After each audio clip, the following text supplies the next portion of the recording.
Chapter 148. As Lu Chen sat in the straw hut, he recalled the conversation he had with Su Qingjun and suddenly felt that Atsu was quite pitiful. If he really took out 2,000 spirit stones and threw it out, would there be people who would want to be dogs? Well, this was not a question that he could think about in detail. Lu Chen hurriedly cast this thought aside. Then, in the following time, he either went to the spiritual fields outside the hut to take care of the eagle fruit tree, or he casually walked around the area and looked at the beautiful scenery of the Flying Goose Terrace. He watched the clouds and the sky as vast as the sea. He was prepared to wait like this until the sky turned dark, then find an opportunity to go down the mountain to see if there would be any unexpected gains from the trap he had set. But unexpectedly, this seemingly quiet Flying Goose Terrace was unexpectedly visited by more people before dusk. And it was not just one person. There were two groups of 3 people in total. The first group was people that Lu Chen knew.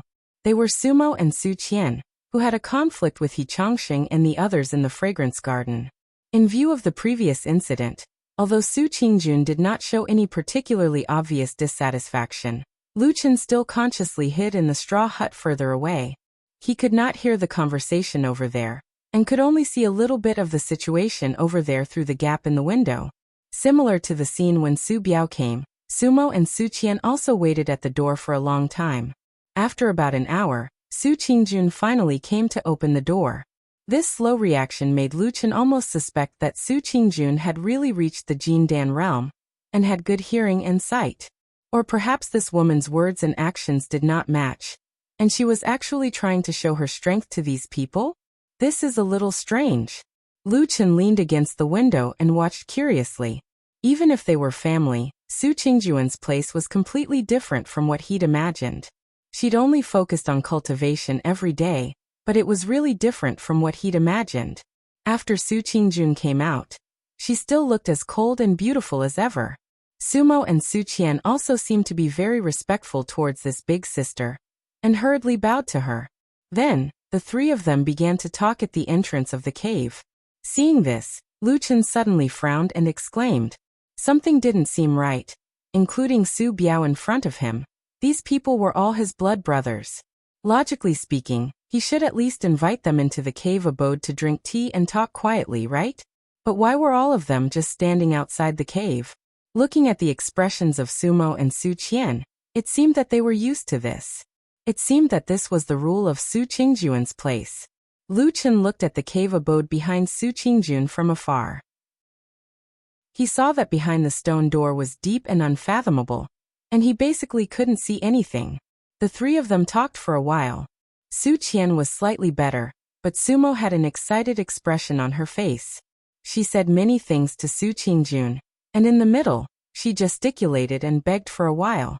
Su Qingjun, on the other hand, frowned, nodded and shook her head from time to time, and occasionally revealed a helpless expression. In the end, Su Qingjun finally waved her hand. She first said something to Su Qian, and then sternly reprimanded Sumo. However, the 2 of them had a happy expression on their faces, and laughed out loud. After repeatedly thanking Su Qingjun, they quickly left. Su Qingjun turned around and returned to the cave abode. But not long after the stone door closed, Lu Chen was lying peacefully in the straw hut, waiting for the sky to turn dark. Suddenly, he heard movement outside. He was stunned for a moment, and climbed up to take a look. He then muttered, "It can't be, why is it so lively?" In just a short while another person came up from the foot of the mountain. In a flash, he also ran to the entrance of Su Qingjun's cave abode. With a putong sound he directly knelt down, and then hugged the door, banging and shouting with all his might. Even Lu Chen, who was so far away, could hear a few indistinct words. "Elder sister Jun, elder sister, you must seek justice." Lu Chen, who was in the straw hut next to him, could clearly see that the 3rd person who came was a girl. She was very young, and looked to be 1 or 2 years younger than Su Qingjun. When she came, her footsteps were light, and her expression was calm. Once she was near the entrance of the cave abode, she immediately revealed a sorrowful expression, and 2 streams of tears flowed down her face. What was even more strange was that after this girl knocked on the stone door for a while, she suddenly seemed to remember something. She suddenly reached out to her shoulder and grabbed the lapel of her clothes. She forcefully tore it and immediately tore a hole. Then, she lay at the entrance of the cave and cried even louder. This time, because it wasn't too long since Sumo and Su Qian left, Su Qingjun came out much faster than before. After a while, she heard the rumbling sound of the stone door opening. As soon as Su Qingjun walked out, she saw the girl kneeling in front of her. Her clothes were disheveled, and her face was full of tears. She was instantly shocked, and hurriedly went up to the girl. She used both hands to help the girl up, and then asked repeatedly, her face revealing a worried and anxious expression. In the distance, Lu Chen couldn't help but laugh out loud. He looked at the straw hut with great interest. He shook his head and said to himself with a smile, "The people in the Su family are quite interesting." Because Lu Chen had gone to the Flying Goose Terrace to help Su Qingjun plant the eagle fruit tree, and he would be gone for at least 20 days, Black Dog became a problem. Lu Chen had originally asked people if he could bring Atsu to the Flying Goose Terrace, and those who were asked looked at him as if they were looking at an idiot. How could a fairy-like person like Su Qingjun be together with a dog? Lu Chen was also speechless. Later, he asked around for a while and found that the situation might be true. Girls from aristocratic families like Su Qingjun and Exian had basically never had much contact with pets since they were young, so it was hard to say whether they would like Atsu from the bottom of their hearts like Exian did. It would be too troublesome if more problems arose because of this. Anyway, they would only be staying for 20 days, so after Lu Chen thought about it, Black Dog began a lonely life as a dog. Every day, it would run out on its own, take care of its own food, drink, and defecate. When it was dark, it would run back on its own, crawl into the house through the small dog hole, and sleep. Exian did think of it, so she specially ran over to see Atu. When they met, Exian was shocked. Seeing Atu's miserable appearance, she couldn't bear to look at it. She immediately burst into tears. But compared to Exian's sadness, Atsu seemed to be much stronger. It looked indifferent all day long, even though it only had one eye and half a tail, and there were many terrible wounds on its body. But these wounds seemed to be unable to stop Atsu's yearning for the mountains and forests, even if Exian begged. For a long time, except for Lu Chen, Atsu had almost never been close to humans.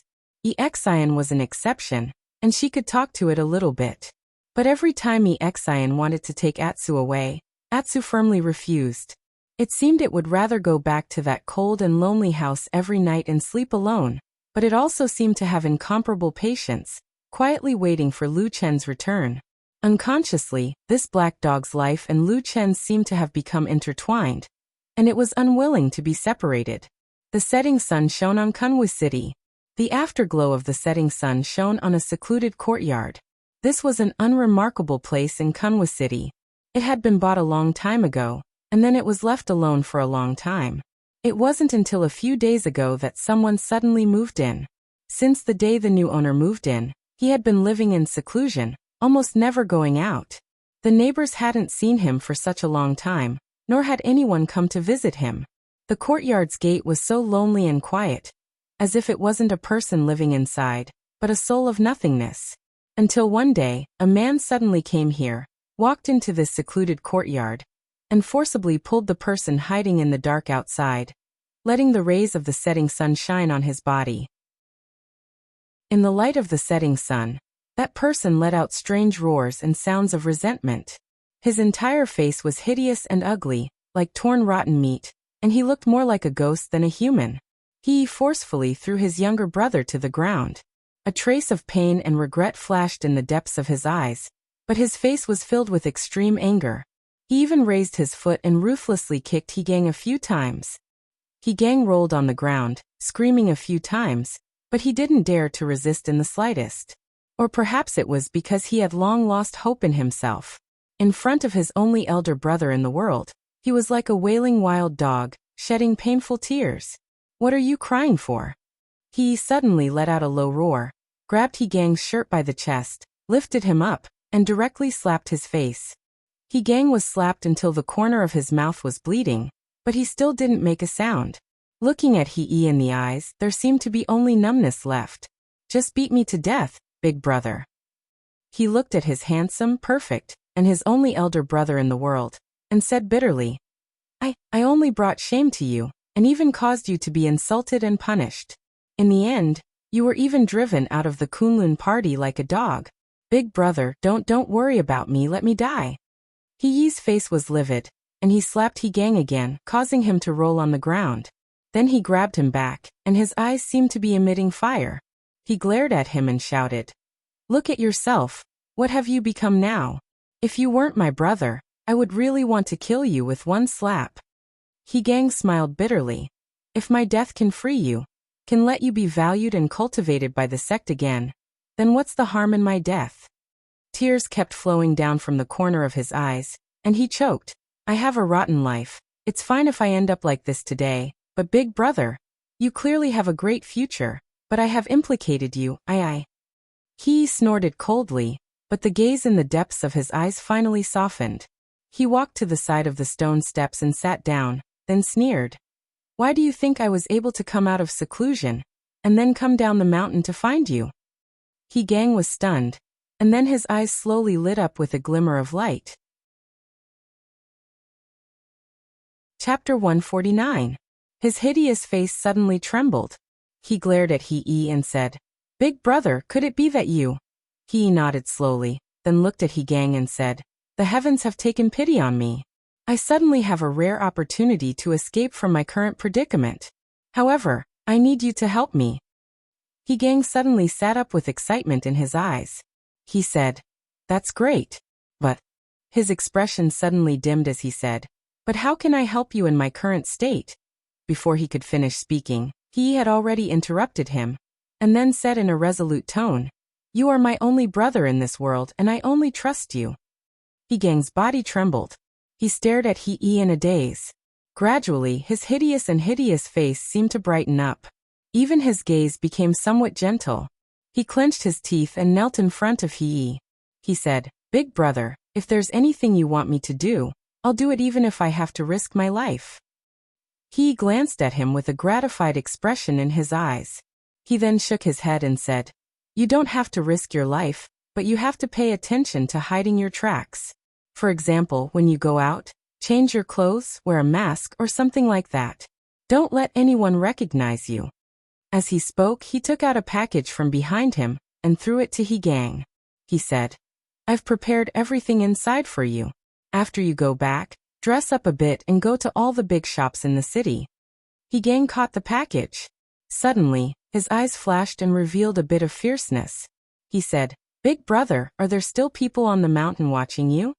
He sneered and said, There are many people watching us.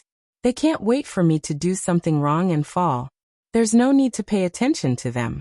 However, I can't allow anyone to disturb me with what I want to do. It's a bit inconvenient for me to go out myself, so I need you to help me. Rest assured, big brother. I'll definitely do a good job. However, you want me to go to all the big shops in Kunwa City because... He took out a small paper bag from his pocket and handed it to Gang.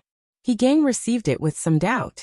He first glanced at He, then opened the folded paper. There was some scarlet powder in the center of the paper bag.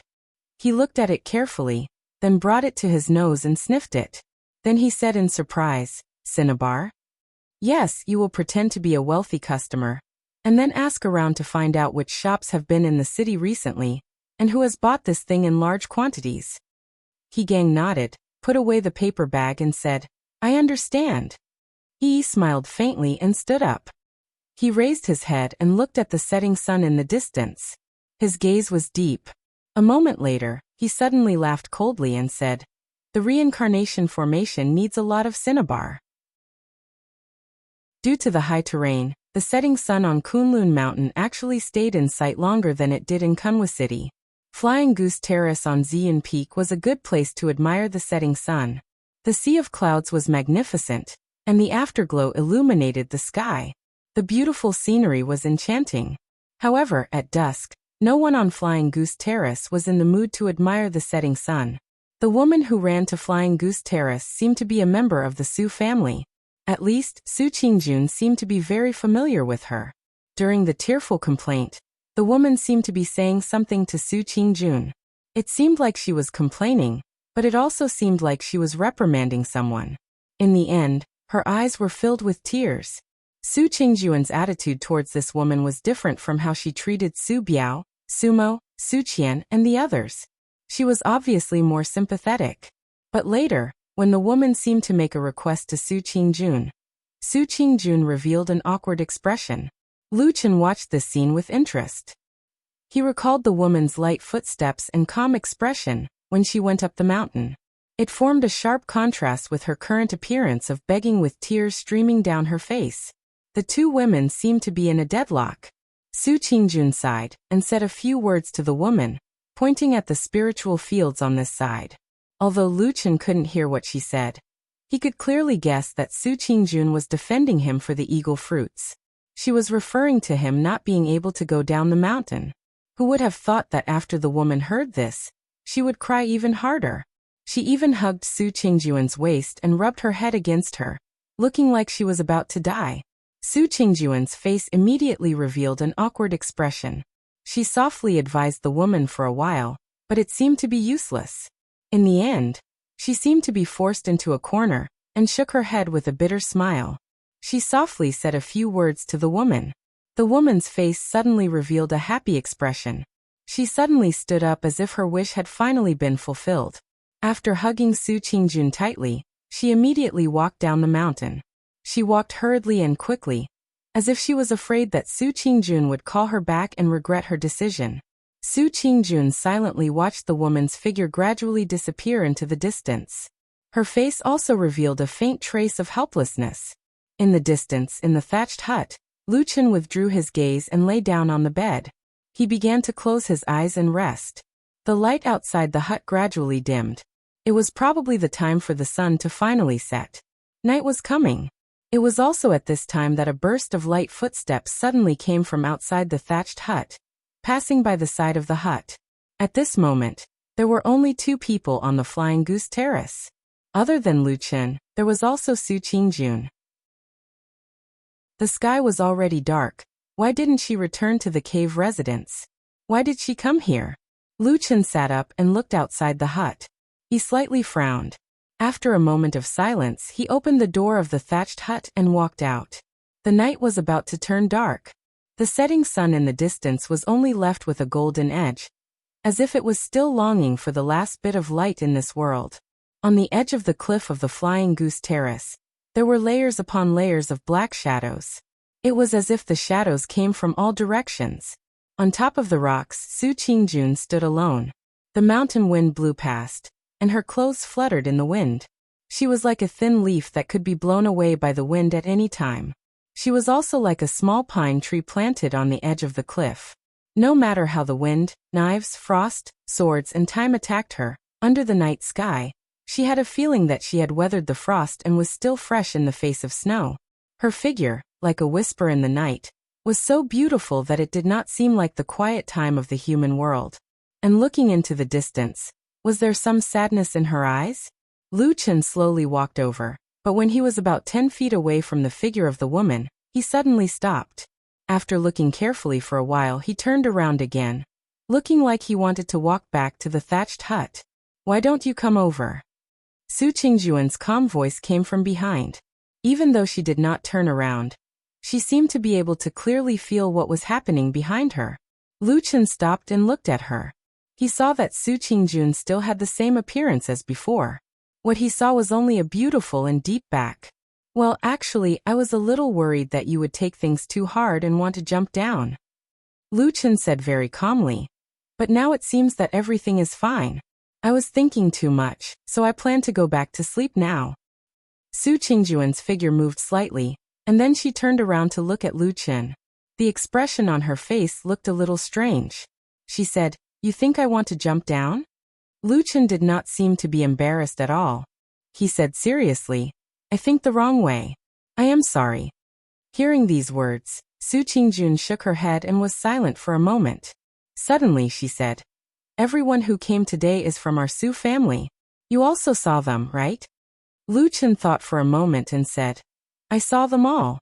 But at the beginning, because Su Biao was close, he had a rough idea of what was going on. "I was at the thatched hut after that, so I didn't hear anything."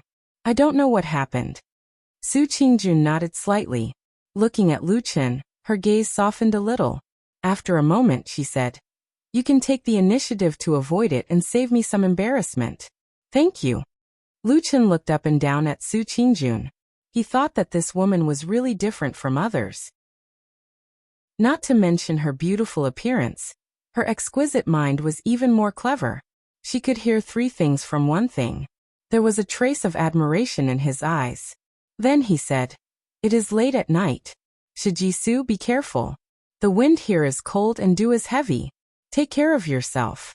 I will go back first. The scenery here is very good." Su Qingjun seemed not to hear Lu Chen's words. She said to herself, "The sea of clouds billows like a vast ocean. It is a rare beautiful scenery. In the night, it is a different scene than in the day. Don't you want to see it?" Lu Chen stopped and looked at Su Qingjun. He suddenly smiled. He did not decline nor did he show any humility. He just nodded and said, "Thank you." Then he walked up the cliff. Below the cliff was steep. As soon as he walked up, he felt the mountain wind suddenly become much fiercer. The whistling sound was endless, as if it came from the 9 heavens and swept down to the earth. Thick clouds were under his feet. They were vast and boundless, reaching into the depths of the blue dome of heaven.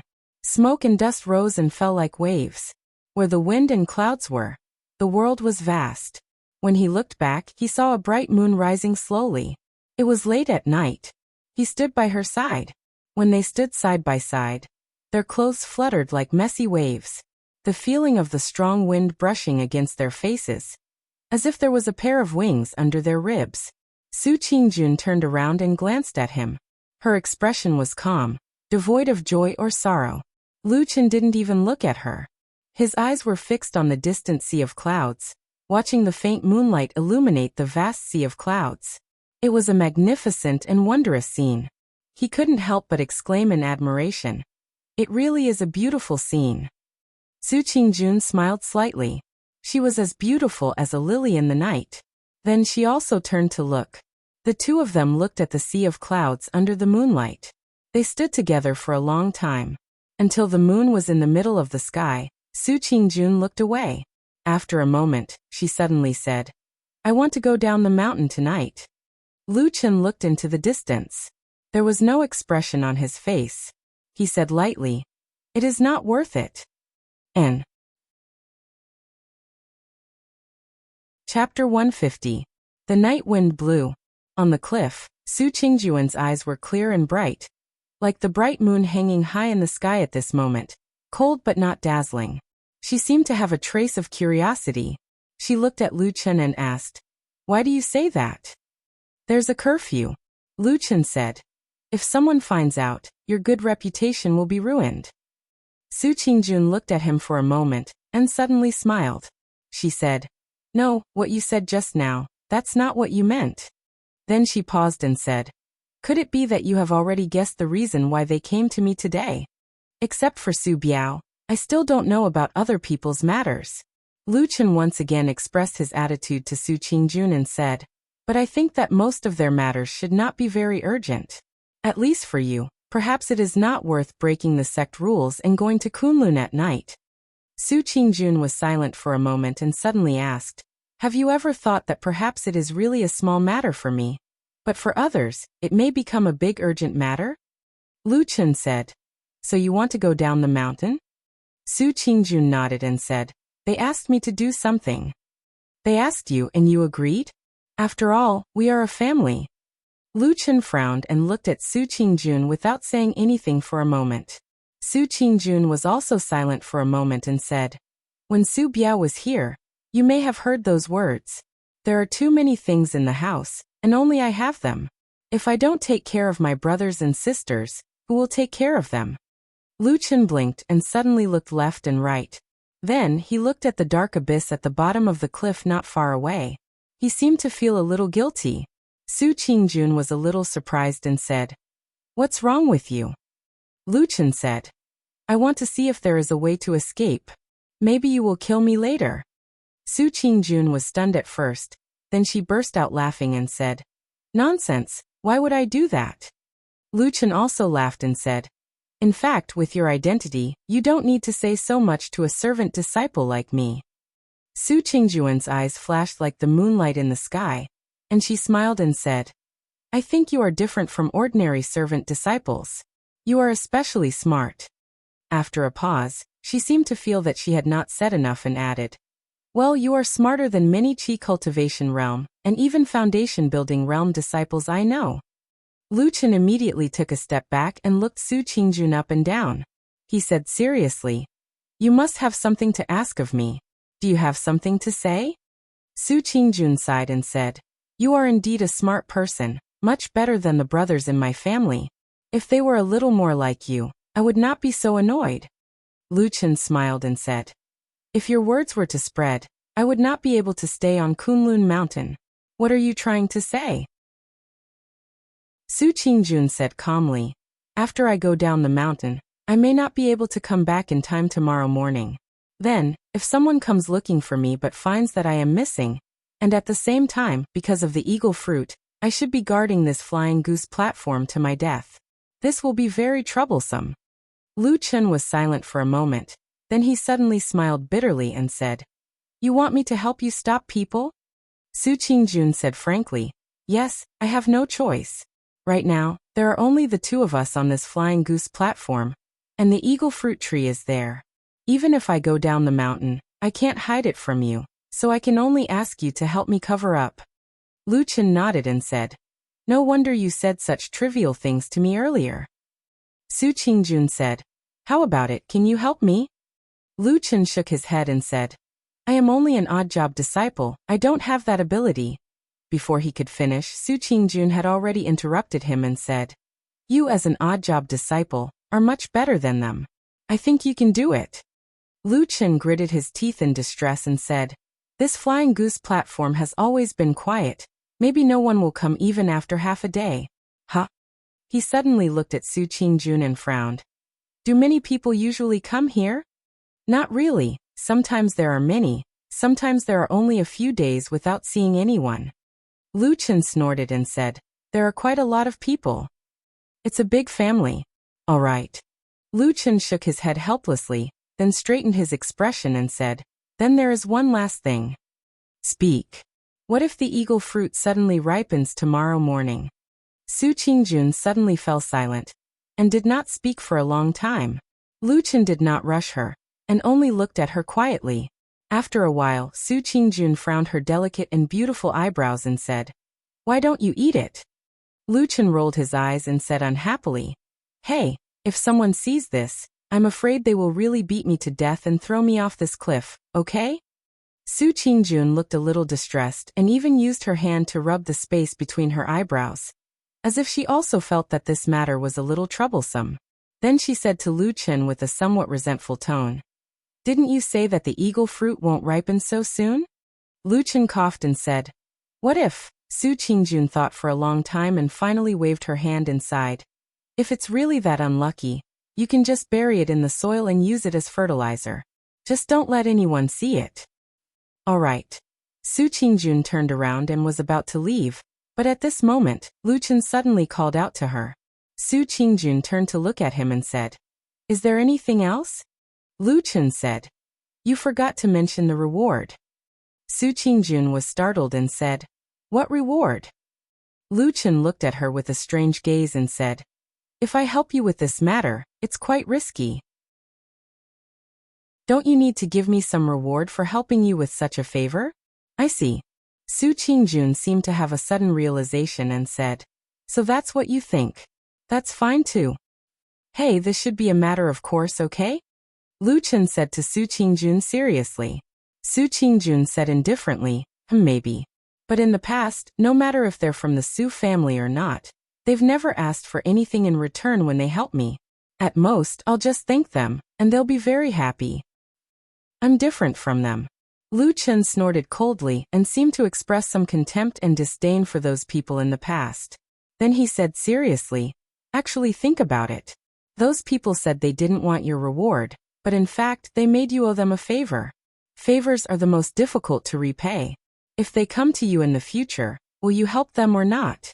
When you help them, Will it be more tiring than directly giving them some spirit stones? Su Qingjun carefully thought about it, and after a moment, a hint of agreement appeared on her face. She nodded and said, "What you said is very reasonable." "That's right." Lu Chen laughed and said, "I'm doing this for your sake. I don't want you to owe me a debt of gratitude and feel bad." Su Qingjun said, "Well, then how much do you want?" Lu Chen thought about it and secretly thought, "Won't I cut you in half and make you bleed?" Then he made up his mind, gritted his teeth and stamped his feet. He tentatively asked, 2,000 spirit stones? Okay. Su Qingjun nodded and looked at Lu Chen with appreciation. She said, "I didn't expect you to be such a kind person. You have a good character." The night was vast and dark. The beautiful woman took advantage of the night and quietly disappeared into the boundless darkness. Lu Chen stood on the edge of the cliff, facing the wind.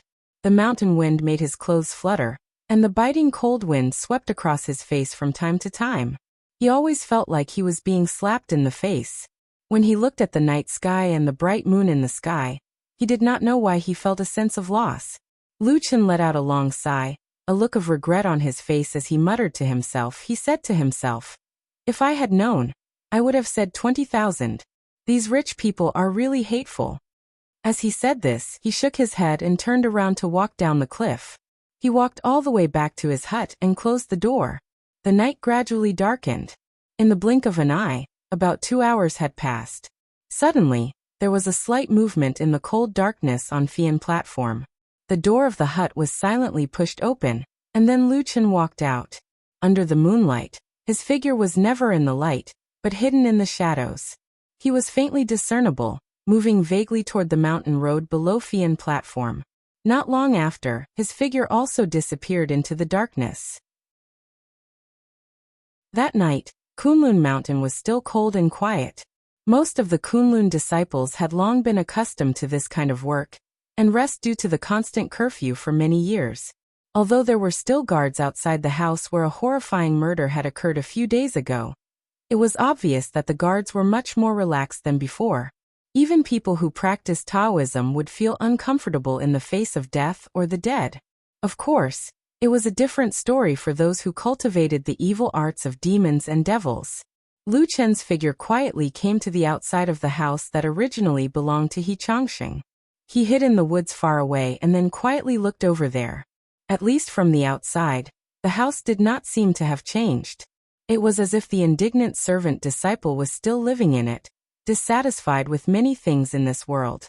The terrifying aura of the strange formation that once existed in the house seemed to be blocked by the walls, not revealing any secrets to the outside world. Lu Chen hid in the woods for a long time. He did not seem to have any intention of sneaking into the house to investigate. He only quietly looked over there, a complicated light flashing in his eyes, as if he was thinking about something. Did the person hiding in the deepest part of the darkness already know what happened here? If he was a spy of the evil sect, then what would he do? If he saw such a pure reincarnation formation, what would he think? Lu Chen's gaze slowly flickered. Suddenly, he moved away from the house and looked towards the east side of the house. In the darkness of the night, there also seemed to be a dense and wide forest. In the darkness of the night, he coldly stared at the house on this side. Chapter 151. The shadow moved stealthily in the darkness, moving away from its original location without a sound, and then headed towards its destination. Meanwhile, the disciples guarding outside the house in front of it were completely oblivious to it. To the east of the hut was an extremely vast forest that extended all the way to the nearest mountain peak. In the night, this forest seemed especially quiet and deep. Lu Chen's figure stepped into the forest, blended into the darkness, quietly looked at the surroundings, and then started to walk deeper into the forest. His mouth trembled slightly, as if he was secretly repeating something. At the same time, he would occasionally turn back to look at the direction of the house, as if adjusting his direction according to the position there. Eastern. Life Gate. Divine. Lord. His eyes were bright and sharp, as if he was carefully identifying the direction in that strange and obscure formula, trying hard to find something. The night was deep, The forest was also deep and dim, but Lu Chen seemed to be like a fish in water, unusually adapted to this environment. He walked steadily. After several zhongs deep into the forest, he suddenly stopped. His hand gently raised, fingers slightly flexed, as if slowly calculating something in the air. Very quickly, his eyes suddenly lit up. That finger also stopped pointing at a certain direction. That was somewhere deep in the forest. That place did not look any different, just that there were many very dense trees. It was a stretch of darkness, perhaps even darker than other places. As if it was hiding a secret, quietly waiting in this deep night.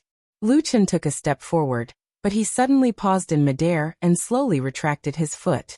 He stood in the darkness, watching that stretch of deep darkness from afar, as if he had fallen into a sudden silence. There was no murderous aura, no danger, no warning signs or signs that could cause alarm. That place ahead seemed no different from the surroundings, only hiding that secret, waiting for him to go over and discover. But Lu Chen still stood there motionless. He coldly looked at that place, for a very long time.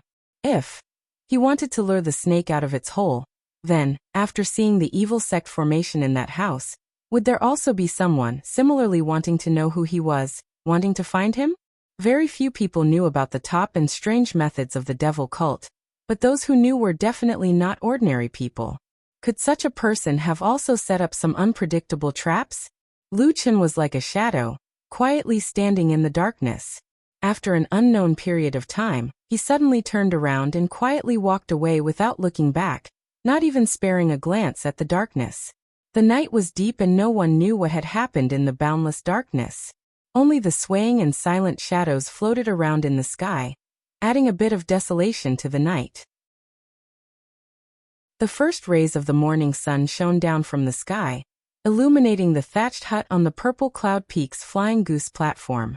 Lu Chen yawned, stretched his body, and rested on the bed for a while. Then he lazily got up, opened the door and walked out. It was really comfortable to have no one to care about him. He was the only one on the huge fairyland-like flying goose platform. Even though the most important stone door on the other side of the mountain wall was tightly shut, at least for this morning, this place seemed to belong to him alone. The fresh morning breeze blew over from the sea of clouds on the other side of the cliff, bringing with it a moist and gentle scent. It felt very comfortable on his face. The verdant trees on the mountain swayed with the wind, as if they were also smiling. The sound of birds chirping and rustling was like an ancient and elegant song, intoxicating people. Lu Chen strolled from one side to the other, openly and unscrupulously looking around the entire flying goose platform that he did not have the time to visit yesterday, memorizing all the terrain and roads in his heart. Then he walked back to the side of the spiritual field, and carefully looked at the eagle fruit trees. There seemed to be no change in the situation. There was no eagle fruit that suddenly made things difficult for Su Qingjun, forcing them to suddenly ripen this morning. Of course, after a day of spiritual power cultivation and growth, these eagle fruits were still a little bigger than yesterday. The immaturity had faded a little, and there was a little red on them. Perhaps they would not ripen today, but there was no telling tomorrow. No matter what, he still had to do the work that needed to be done. He could not leave these eagle fruit trees alone when Su Qingjun was not on the mountain. But no matter how he looked at it, in such a place that looked like a holy land for cultivation, it was really putting the cart before the horse if he did not cultivate, and instead lay in the mud to plant trees. Lu Chen sighed, looked around at the beautiful scenery, and shrugged. Who asked you to be a servant disciple?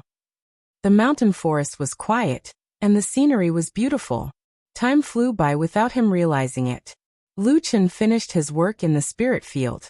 His hands were black, and his body was covered in a lot of black mud. He looked up at the sky and saw that the sun had risen quite a bit. It seemed that in another 2 hours, the morning would be over. It's still quite quiet, no one came looking for me. Lu Chen was a little happy, and at the same time, he sincerely hoped that Su Qingjun would come back as soon as possible.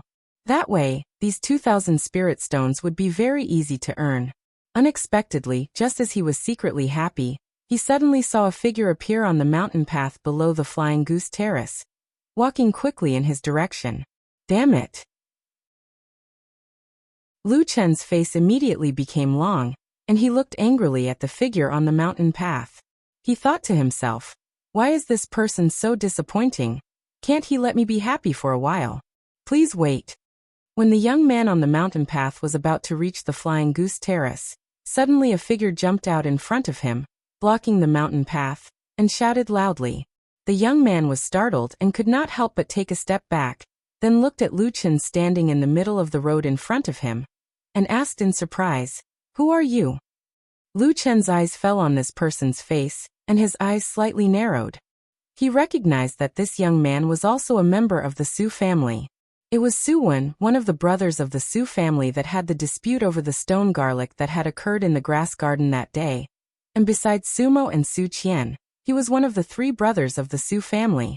Lu Chen slightly raised his eyebrows, and for a moment, he remembered that yesterday, Sumo and Su Qian came here together to see Su Qingjun. But among the so-called 3 brothers of the Su family, only Su Wen was missing. When he saw Su Wen yesterday he did not think so, but today seeing Su Wen come to the Flying Goose Terrace alone, there seemed to be some unknown little secret.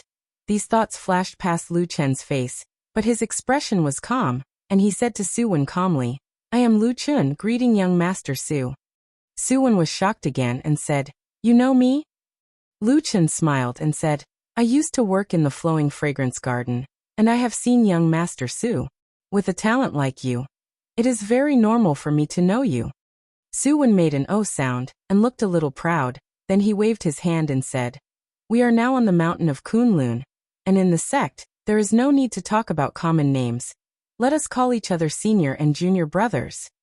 Lu Chen nodded and said, "Very well, greeting senior brother Su." Su Wen nodded. He was just about to walk forward when he was suddenly stunned, and he seemed to have finally recovered from his shock. He looked at Lu Chen with astonishment and said, "Wait, this Soaring Goose Terrace is where my big sister Jun's abode is located, and it's always been her quiet and alone. Why are you here?" Lu Chen pointed in the direction of the spiritual field, and said, "I am here to plant trees." Then he told him about how Su Qingjun wanted to eat the eagle fruit, and how Bai Chao Tang did its best to help, and so on. Su Wen listened and nodded, and then saw that there were indeed many black mud stains on Lu Chen's body, as if he had just walked out of the spiritual field. And so he believed him a little more, and said with a smile, "I see, then you must do your job well, and do not slack off, and delay my sister Jun's cultivation plan, or you will suffer. Of course, if you do well, this young master will naturally give you some rewards." Lu Chen looked at him with a smile, and cupped his hands, saying, "Thank you, senior brother Su." Su Wen nodded, and then prepared to walk around Lu Chen, and walk towards the abode on the other side of the mountain wall. Unexpectedly, Lu Chen turned around and blocked his way again. Su Wen's face darkened and he shouted, "Lu Chen, what are you doing? Why won't you let me go?" Lu Chen's expression was still gentle, and even though he was scolded by Su Wen, he did not get angry and only said, "Senior brother Su, it is not convenient for you to go now." "Nonsense." Su Wen looked angry and pointed at Lu Chen and said, "I want to see Sister Jun, how dare you stop me? Let me tell you, Sister Jun loves me the most. If you dare to be impudent again, believe it or not, I will go back and tell Sister Jun, and ask her to immediately chase you down the mountain." "Oh." Lu Chen looked up at the sky helplessly, and thought for a while, and said to Su Wen, "Senior brother Su, to tell you the truth, the person who asked me to stop you here was actually Su Qingjun, Shiji Su." Su Wen was shocked and said, "What? Impossible." His face suddenly became pale, as if this sentence had deeply provoked him. Then his reaction suddenly became intense, and he directly shouted towards the abode in the distance, Sister Jun, you are really annoyed with me? I don't believe it." As he shouted, the young man actually sounded like he was about to cry, and this scene made Lu Chen, who was standing at the side, somewhat dumbfounded. Even with Lu Chen's calm and sharp temperament, he was stunned for a while before he reacted. He quickly grabbed the shouting Su Wen, and said with a bitter smile, "This is a misunderstanding, a misunderstanding. Senior brother Su, young master Su, you have misunderstood." "Ah."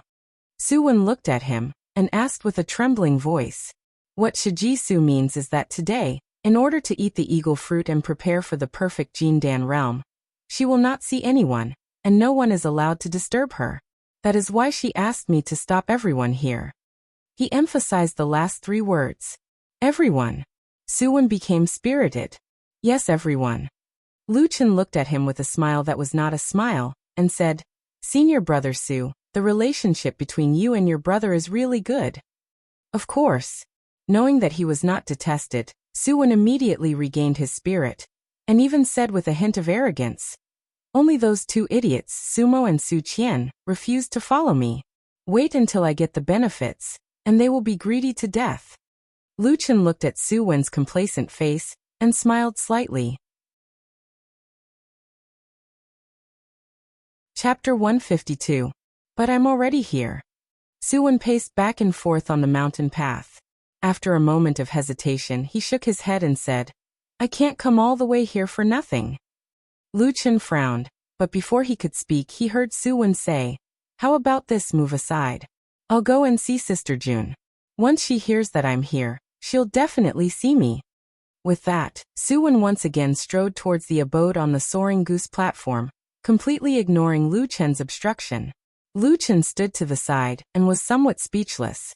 He thought to himself, Do these young masters from aristocratic families really can't be bothered to look at me?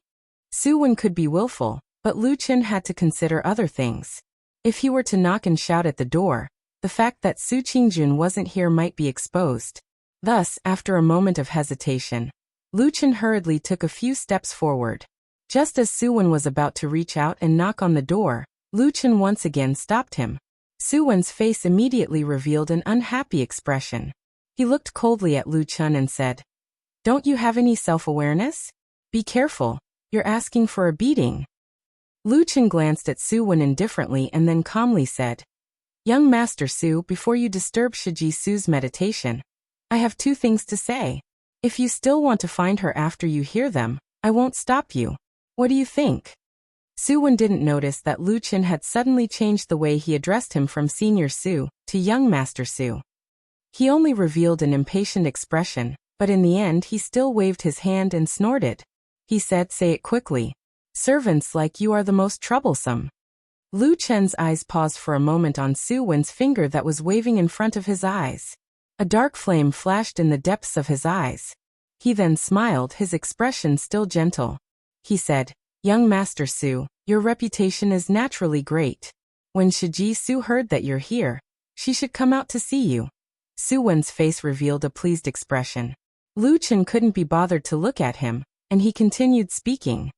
However, no matter what Senior Sister Su is cultivating right now, what if you disturb her at a critical juncture and cause her cultivation to be damaged? Wouldn't this cause a grudge to arise in her heart? Suwon's expression changed and he said in a deep voice, Are you trying to scare me? How could there be such a coincidence? It's so early in the morning. Maybe my elder sister June is still sleeping. Luchin helplessly looked up at the sky and saw that the sun was almost at its zenith. He laughed dryly and said, It's not likely that she's sleeping at this time. This is the first sentence.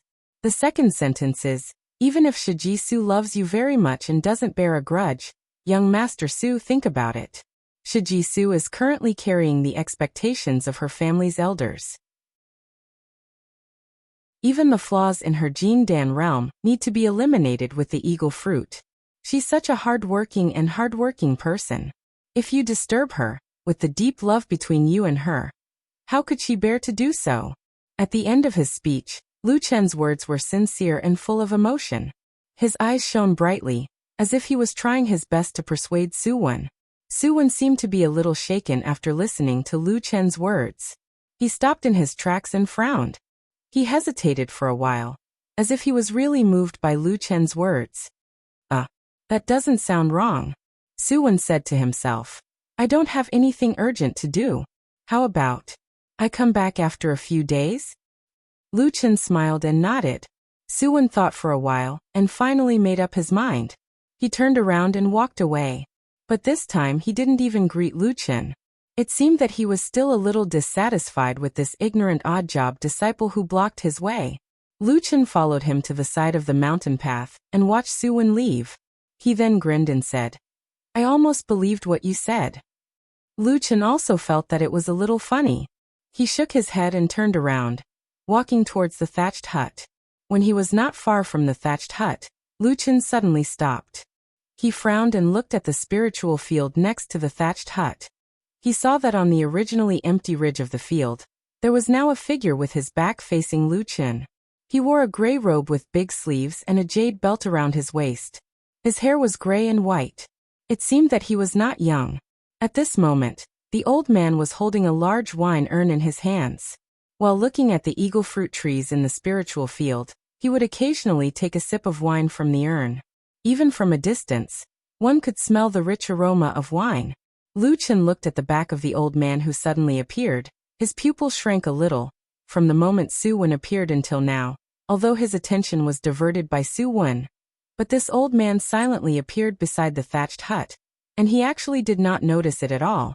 It was obvious that this old man's cultivation was extremely high. He was definitely not an ordinary person.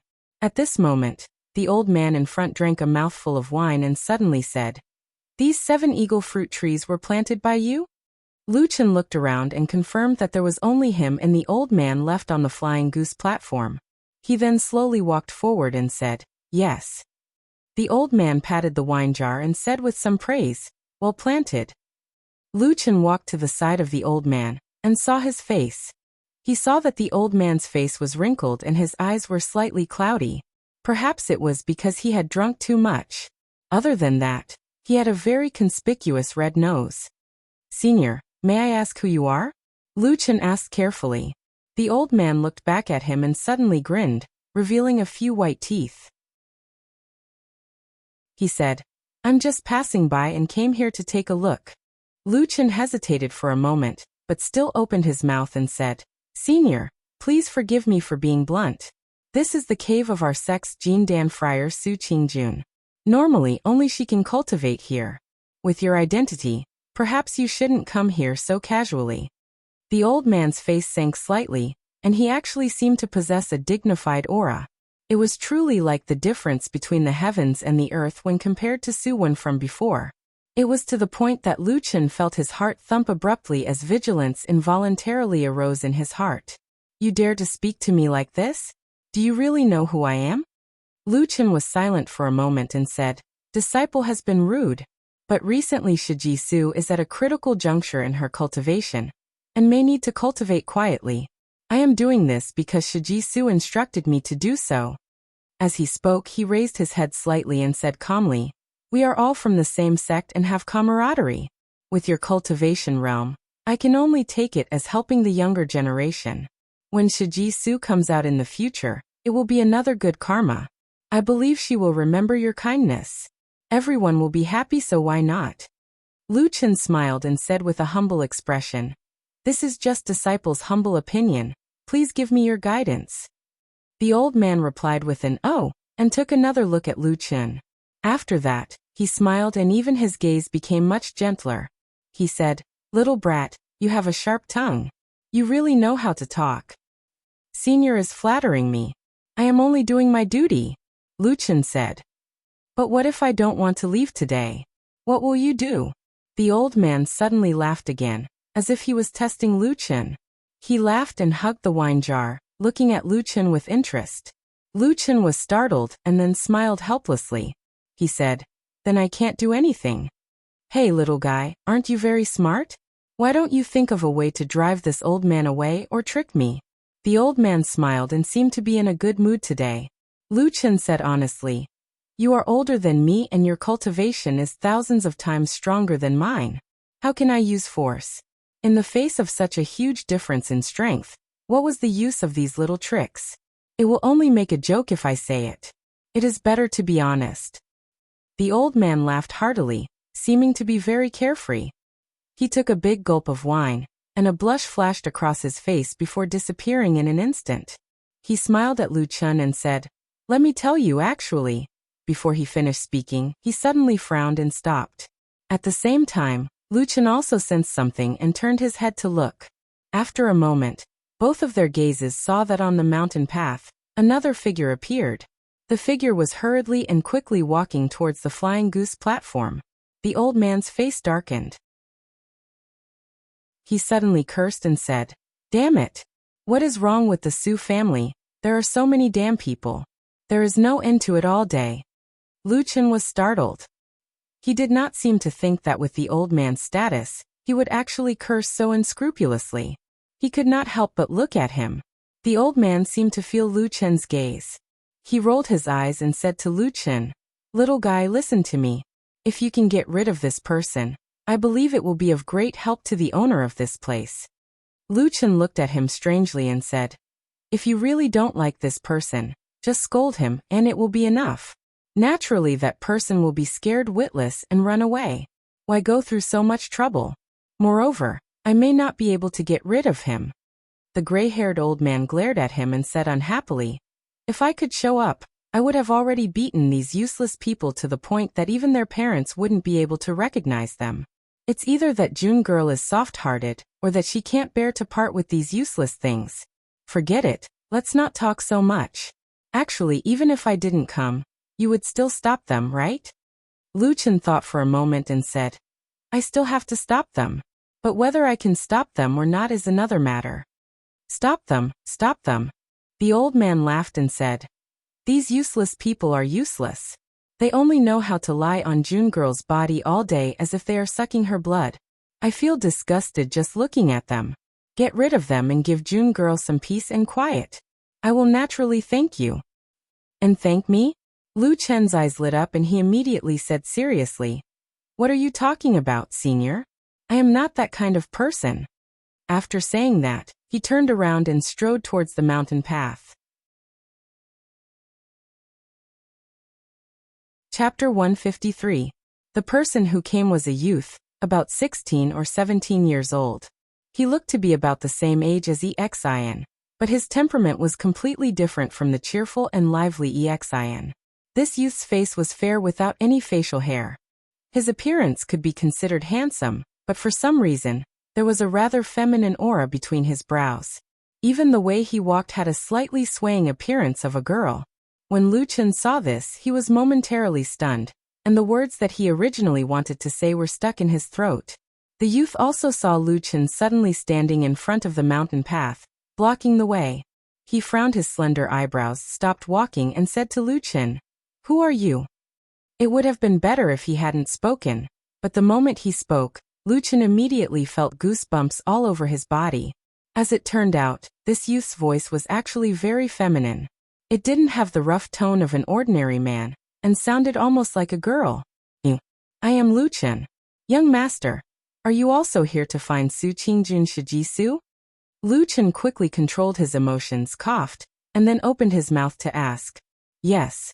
The youth suddenly frowned, stared at Lu Chen and said, "What did you mean by the word also just now? Could it be that someone else came before me?" "Yes, there was already a young master of the Su family called Suwen, who came before us," Lu Chen said. "Suwen?"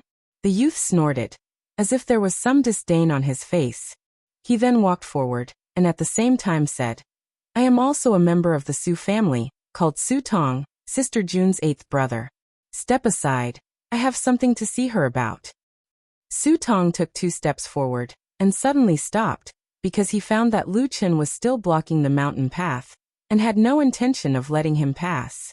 Su Tong's face darkened, and a trace of anger appeared on his face. However, his face was really feminine and handsome like a girl's, and this anger made him look like a girl's coquettish pout, causing Lu Chen's scalp to go numb. "What are you doing? Why are you stopping me?" Lu Chen forced a smile and forced himself to explain Su Qingjuan's situation to him. In the end, he even persuaded him patiently, "Young Master Su, you and Shijisu are brother and sister. I believe you can understand her current situation. She needs to take the eagle fruit for a few days. Why don't you go back first? As long as this period is over, No." Su Tong suddenly opened his mouth and interrupted Lu Chen's words straightforwardly, and even somewhat rudely. Lu Chen was stunned. "Ah, why is that?" Su Tong looked as if he was clenching his teeth, but he didn't say what the reason was. He only said loudly again, "I have an urgent matter. I want to see Sister June now. She is currently cultivating in the cave, so it is indeed inconvenient for her to come out." Lu Chun said earnestly. Why don't you tell me what you need? Once she's free, I'll tell her immediately. I won't hold you up. I don't care. I don't care. I don't care. Su Tong suddenly shouted loudly. At the same time, his eyes suddenly became misty, looking as if he was about to cry. Lu Chun was dumbstruck and momentarily forgot what he should say. He thought to himself that the Su family was indeed a strange family. Could it be that the luck and benefits of the entire family had all been taken by Su Qingjun? And the rest were all people that couldn't be looked at directly. No wonder that old man looked as if he hated the Su family to the bone. It seemed that he had been viciously disgusted in the past. But even with such a family, Su Qingjun still patiently took care of them. Lu Chun suddenly felt that his impression of Su Qingjun had undergone an earth-shattering change. This wasn't a cold and arrogant temperament at all. This was clearly the heart of a bodhisattva. Because he felt that his 3 views and knowledge had been greatly stimulated, Lu Chun was in a daze. Carelessly, Su Tong ran past him and dashed towards the entrance of the cave. Lu Chun was shocked and quickly chased after him. Just as he wanted to catch him, he found that Su Tong was running gracefully, swaying like a lotus. For a moment, he couldn't catch him no matter how hard he tried. He could only smile bitterly and go around in a circle, stopping him at the entrance of the cave. He persuaded, Miss Su, don't be like this. What? Su Tong suddenly raised his eyebrows and stared at Lu Chun, shouting, What did you call me? Lu Chun was shocked and immediately came to his senses. He immediately said, Young Master Su. Young Master Su, I misspoke. Please don't be angry. Su Tong stared at him hatefully, his face full of anger. Lu Chun felt that this was a thorny problem. He thought that this Su Tong was more troublesome than all the people from the Su family added together. At that moment, he had no choice but to let out a long sigh.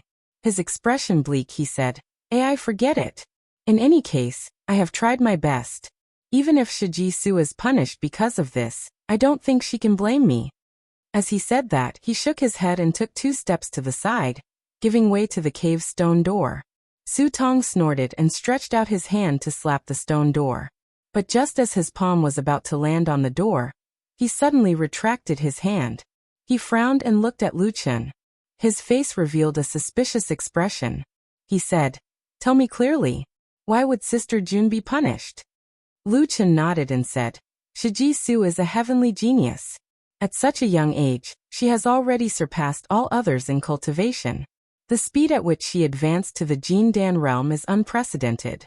You should be clear about this, right? Su Tong's face revealed a proud expression. He said, Of course. Our sister Jun was born this outstanding. Lu Chun's eyes flashed. From the corner of his eyes, he suddenly saw a gray-haired old man at the edge of the spiritual field that was covered by trees and rocks. He was looking at them with a smile on his face. He chuckled and kept drinking. His expression didn't change. He said, However, although Shiji Su's talent is outstanding, she is also unusually diligent in her daily cultivation. It can even be considered as harsh. Let's not talk about other things. After advancing to the Jin Dan realm, she has to think of ways to eliminate the slight signs of instability in her aura. Who can understand the hardships in between? Su Tong's expression darkened. He seemed to have thought of something and snorted coldly. Lu Chun sighed and said, Actually, speaking of this, I think you should have an idea in your heart. The reason why Shiji Su is so diligent in her cultivation is actually because of the strict teachings of her master, Masato Kohara. She is meticulous and strives for perfection. That's why she has today's achievements. If you disturb her now, you will be violating Masato Kohara's order for her to meditate and cultivate. You can't guarantee that she will be reprimanded and punished later. How can you bear to do that? Su Tong's expression changed. He suddenly broke out into curses. He said angrily, That old man Mu Yuan. He's old and frivolous. He's so daring in his lust that he keeps surrounding my sister Jun all day long. In the distance, the gray-haired old man's body trembled. He spat out a mouthful of wine that was in his mouth. Outside the immortal's cave, Lu Chun was also stunned. He waved his hands twice as if he wanted to stop Su Tong from continuing to speak. Unexpectedly, Su Tong, who was in a fit of anger, ignored him and continued to curse loudly. Everyone in Kunwa City knows that my sister June has been gifted since she was a child. She was born with an immortal omen, and was destined to become a person with great achievements in the future. At that time, many perfected sovereigns and spiritual masters in the Kunlun party took a fancy to our sister June. It was this shameless old man who was shameless and acted crafty. He secretly pretended to be a pitiful and lonely old man, and begged Sister June while weeping bitterly. He made her soft-hearted for a moment, and mistakenly entered this old man's tutelage. Lu Chen sucked in a breath of cold air. He looked at Su Tong, who looked like a woman but had a much more explosive temper than most men. For a moment, he had a whole new level of respect for him. He really felt that the saying, "You can't judge a book by its cover," was simply a famous saying. At the same time, he secretly glanced at the thatched hut. He saw that on the ridge of the field, the gray-haired old man was holding a wine urn. He was so angry that his whole body was trembling. The light around him was faintly distorted, and there was actually the power of thunder and lightning. Lu Chen calmly took 2 steps back, distancing himself from Su Tong, who was spitting saliva everywhere. Then he looked at him with a gaze full of respect, as if he was looking at a dead man. He coughed and laughed dryly. "This can't really be so exaggerated, right? I say, why don't you go back first and we'll talk about it another day?" Su Tong stared at the stone door of the immortal's cave in front of him. A trace of grief and indignation suddenly flashed across his face. After a moment, 2 lines of tears flowed from his eyes. Lu Chen was speechless as he watched from the side. When he was about to ask, he suddenly saw Su Tong throw himself in front of the door. He slapped the stone door and cried, Sister June, it's all because the men of the Su family are incompetent. If any of the men of the Su family had a promising future, how could they let you suffer such pain and suffering? If you weren't in Taiji but in Kuanji, how could your achievements be limited to a mere Jin Dan? How could your status in the sect be limited to this? Sister June, we've let you down. We've harmed you. Lu Chen rolled his eyes and looked at Su Tong, crying for a while. It seemed that Su Tong was completely immersed in his own world, and could no longer pay attention to the outside world. On the other side, the gray-haired old man also looked stunned. He then shook his head vigorously as if he had seen a ghost. Lu Chen waited for a while, then walked up to Su Tong and pulled him up. He patiently persuaded him, and finally managed to persuade him. Of course, this was mainly due to what he said. Su Qingjun had already sacrificed so much. It was better not to implicate and hurt her anymore. Just let her have a little peace in the immortal's cave for a while. It could also be considered as a little heart-wrenching rest for this painful life. Hearing this, Su Tong burst into tears again. Only then did he walk away, looking back 3 times. Lu Chen sent this extremely eccentric young man away. After a while, he slowly walked back. Looking at the empty Fian platform, he could not help but let out a long sigh. He felt that dealing with him was more tiring than assassinating people who were 10 times more powerful than him in the past. Lu Chen shook his head and slowly walked to the side of the straw hut. The gray-haired old man was standing on the ridge of the field, looking at him coldly with a gaze as sharp as a knife. Lu Chen smiled bitterly and said, "Senior, we are all reasonable people. Can you listen to what I have to say?" "No," the gray-haired old man shouted, and with a paw sound, the large wine urn under his ribs directly shattered into countless pieces, falling onto the soil of the field embankment with a hualala sound. The Fian platform was instantly silent. Chapter 154. Lu Chen glanced at the overbearing gray-haired old man, and then glanced at the wine jar that had shattered into countless small pieces on the ground. After that, he sighed and said, "Senior, you're being unreasonable." The gray-haired old man said angrily, "If you have something to say it quickly." Lu Chen immediately sped up and said, "First, you told me before that as long as I can get rid of that Su Tong, you will give me a reward and not a punishment. I can't just go back on my word. Second, those curses just now were all cursed by that stupid Su family boy. I didn't say anything. You can't vent your anger on me, right?" He looked at the gray-haired old man and said with a smile, "Senior, do you think what I said is right?" The gray-haired old man looked at him for a long time.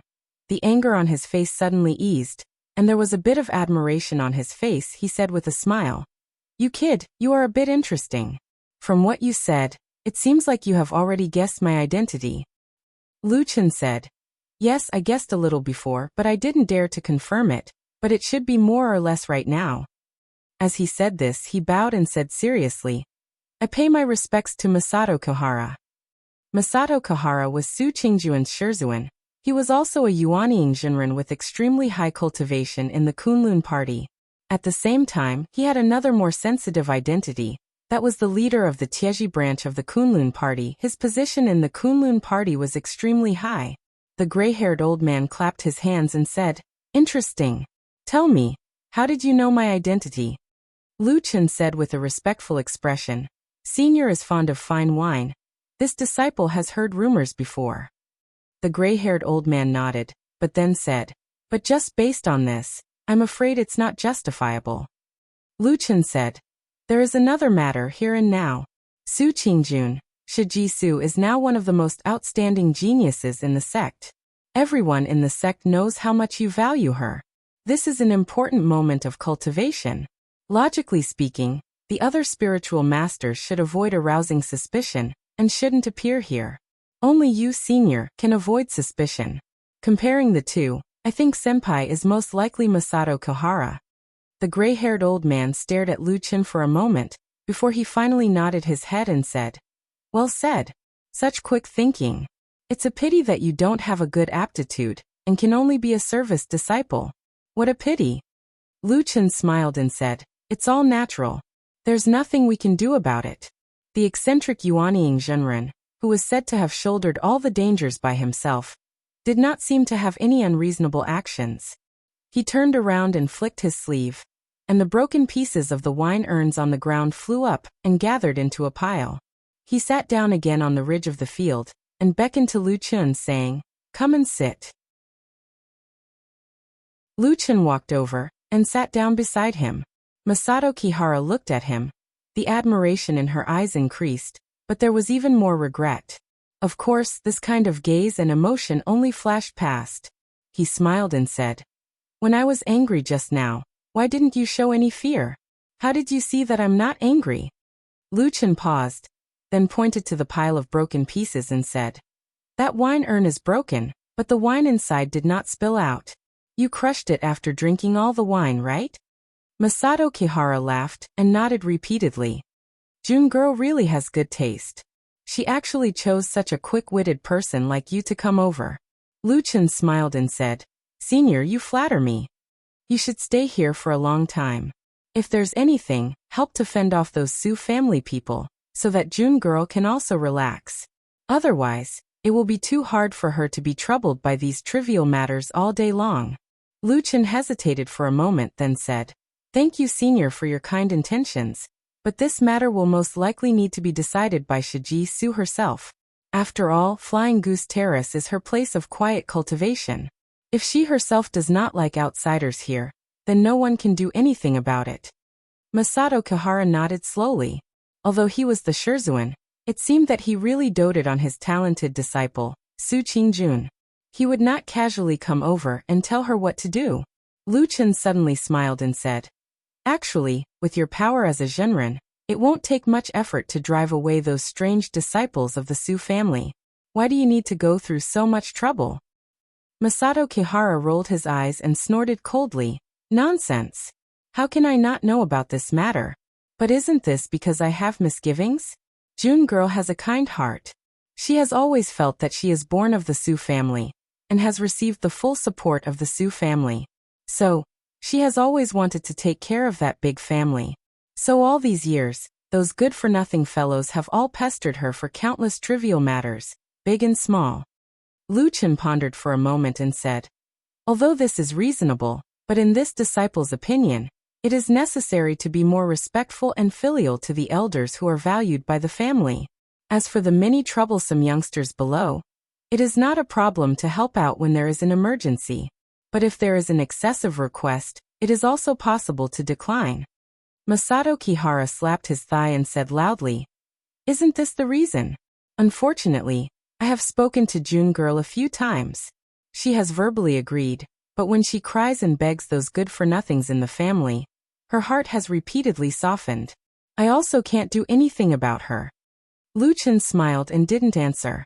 The latter part of the conversation was indeed not easy to answer. Masato Kihara could say this, but he couldn't. Moreover, looking at Masato Kihara's appearance, his heart ached for Su Qingjun. Perhaps it was sincere, but he didn't care about those Su family's children because of Su Qingjun. Taiji was in such an awkward and declining situation, and the Su family was second to none in Kunwa City. Because of Su Qingjun, he would naturally stand on Taiji's side. He could also be regarded as Taiji's financial backer. Although Masato Kihara's cultivation was 100 times higher than those good-for-nothings in the Su family, this face wasn't that easy to overturn. People often said that cultivators were like immortals, as if those who succeeded in cultivation were living the life of immortals. In fact, how could it be so easy and beautiful? There were always many helplessness and many fetters that couldn't be removed. No matter how big the world was, there was no exception. For a while, Masato Kihara and Lu-chan didn't speak. The spiritual field was quiet. The mountain breeze blew gently.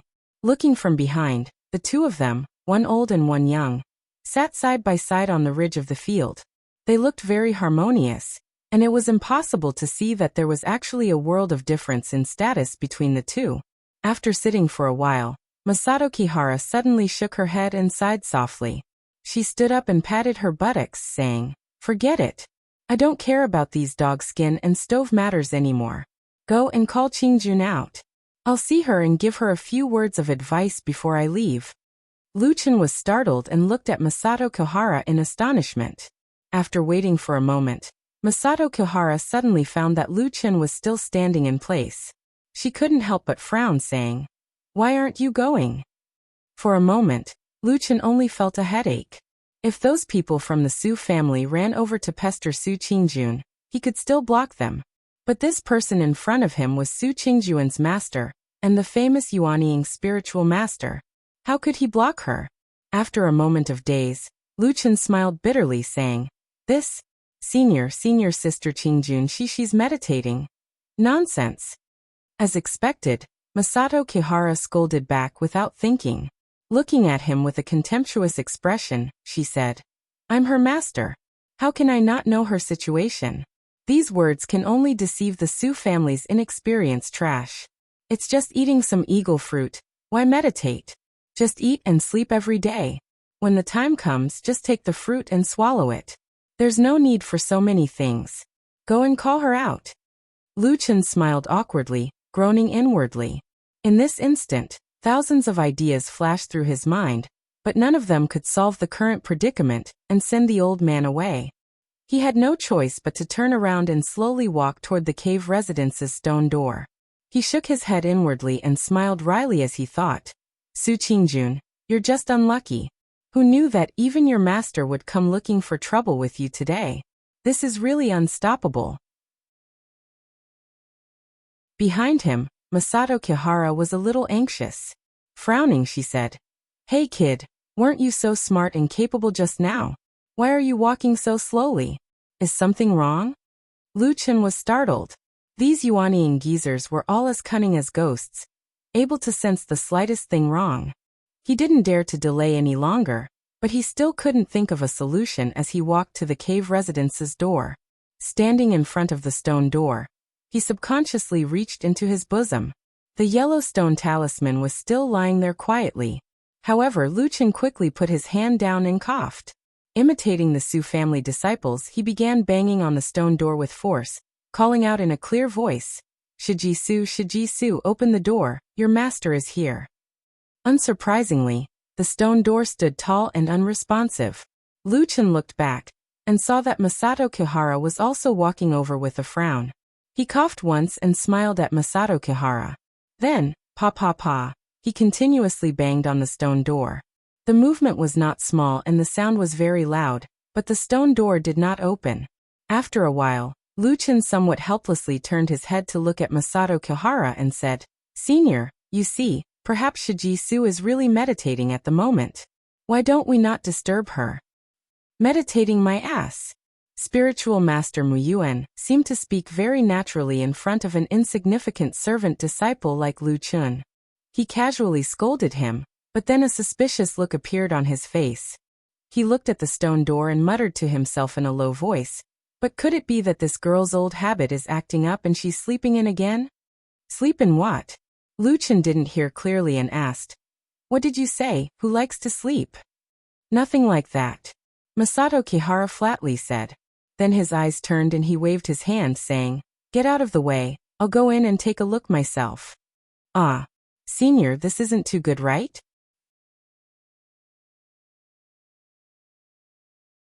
Chapter 155. Masato Kihara rolled his eyes and said, "What's not very good? This old man is her Shifu. I'm concerned about her going in to take a look. What's there to be surprised about?" Lu Chun sternly said, "Senior, although your seniority is high and your cultivation is high, but no matter what, the one living here is an unmarried young lady. If you suddenly barge in like this in case..." He did not continue, only looked at Masato Kihara with a meaningful look. Masato Kihara angrily said, "In case what? You tell this old man clearly." Lu Chun said, "In case after you go in, you see something you shouldn't see. To say something disrespectful, Shiji Su lives alone in the cave. Usually she wears, it's normal for her to wear something simple, but if you see it like this, I'm afraid it's not good for both you and her." Masato Kihara was furious, said, "Stinky brat, you dare to talk to me like this?" Lu Chun coughed and said, "Senior, both of us are reasonable people, although your cultivation is 100 times higher than mine, but the reason is indeed so." After saying that, he suddenly lowered his voice, leaned close to Masato Kihara and said in a low voice, "Don't forget, just now that Su family's boy Su Tong said those shameful words. Every word hit the heart. People like us who understand naturally snorted and did not believe it, but in case you go in, some words won't be clear." Masato Kihara was startled, subconsciously took a step back and said, "That's right." Lu Chun spread out his hands and said, "Isn't that so?" The more Masato Kihara thought, the more he felt it was reasonable, nodded repeatedly and said, that's right, you're right, this old man almost made a big mistake." After saying that, he looked at Lu Chun, his eyes revealed a bit of joy and said, "Little guy is not bad. You would rather contradict this old man and still want to explain the reason. You really have strength of character." Lu Chun spat in his heart, thought, "Who wants this bullshit strength of character? If I can leave, this old man would have left long ago." But on the surface, he still laughed dryly and took a step back, thinking that since it has come to this old man should leave first no matter what. Who knew that although Masato Kihara seemed to have dispelled the idea of breaking into the cave, he had no intention of leaving Fian platform. Instead, after a moment of contemplation, he suddenly frowned, as if he had thought of something. Lu Chun looked at his expression, his heart thumped again. Facing such a nascent soul realm old man was not the same as dealing with the trash disciples of the Su family. It was really hard as hell. As expected, Master Muyuan thought for a moment, then looked at Lu Chun and said, "That's not right." Lu Chun smiled bitterly and said, "What is not right?" Masato Kihara said, "You have been knocking on the stone door of this cave for half a day. June girl did not open the door and come out. It's fine if it's like this on a normal day, but if the eagle fruit suddenly ripens and you want to call her, but she can't hear you, what should we do?" Lu Chun was speechless. Masato Kihara looked at him, his eyes revealing some suspicion, and said, "With June girl's intelligence, she would not have overlooked this. She must have given you something to contact her at any time, right?" Lu Chun looked at Masato Kihara. Masato Kihara also stared at him. The two of them looked at each other for a moment. Lu Chun suddenly slapped his forehead, shouted loudly and sighed, "AI, look at my memory. Shiji Su really gave me a burning heart talisman. A pity that my skills are low and I have never used it before. I actually forgot about it." "Forgot?" Masato Kihara looked at him with a smile that did not seem like a smile. Lu Chun sternly said, "I forgot." Saying so, he took out a yellow stone talisman from his bosom and handed it to Masato Kihara. Masato Kihara took the yellow stone talisman and looked at it, weighing it in his palm a few times. Then he was not in a hurry to use it. Instead, he raised his head and looked at Luchin again, suddenly smiled and said, "Brat, luckily you were born with a bad innate talent, only one pillar of the 5 elements divine plate. You can only be an odd job disciple. Otherwise, with your intelligence, wit, and cunning as a ghost, if you really had the apex talent of the 4 or 5 pillars, and were properly trained since young, I really don't know who in this world could be your opponent." Luchin smiled and said, "Senior, you must be joking." Masato Kihara snorted, and did not say anything more. 2 of his fingers held the yellow stone talisman, and gently fiddled with it. He didn't see how he cast a spell, but suddenly a flame rose from the stone talisman, swaying and burning.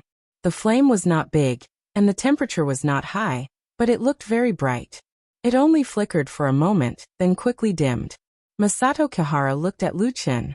Luchin said, "Looks like this burning heart talisman is not broken really good." Masato Kihara clicked his tongue and said, "Now I feel that you should be hiding something from me." Luchin resolutely shook his head and said, "There is no such thing." Masato Kihara snorted and did not say anything. The 2 of them stood in front of the stone door and waited for a while, but the stone door still did not move. There was no sign of it opening. Masato Kihara's expression gradually became ugly, and he turned to look at Luchin.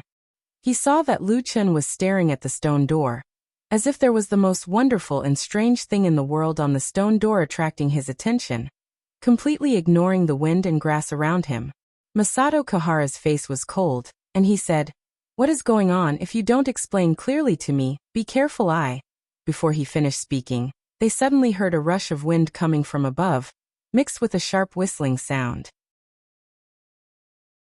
It came from the dense ancient forest on the mountain wall in front of them. Luchin and spiritual master Mu Yuan looked up at the same time. A moment later, a slim figure flew out of the forest, drawing a graceful arc in the air. She spun lightly and landed like a live bird. She was devastatingly beautiful and her eyes were bright. It was none other than Su Qingjun. A fragrant wind blew, like clouds falling, a few crystal clear morning dew, like the wings of a bird flying freely in the forest, still lingering on the scarlet feathers on her shoulder. When the sun shone down, it reflected a dreamy and magnificent rainbow. "What is it? Is the eagle fruit ripe?" Just as they landed, Su Qingjun opened her mouth to ask Luchin, "Quickly take me there, don't delay." After saying this, she seemed to notice Masato Kihara standing at the side, and only then did she slightly apologetically say to Masato Kihara, "Shifu, you also came.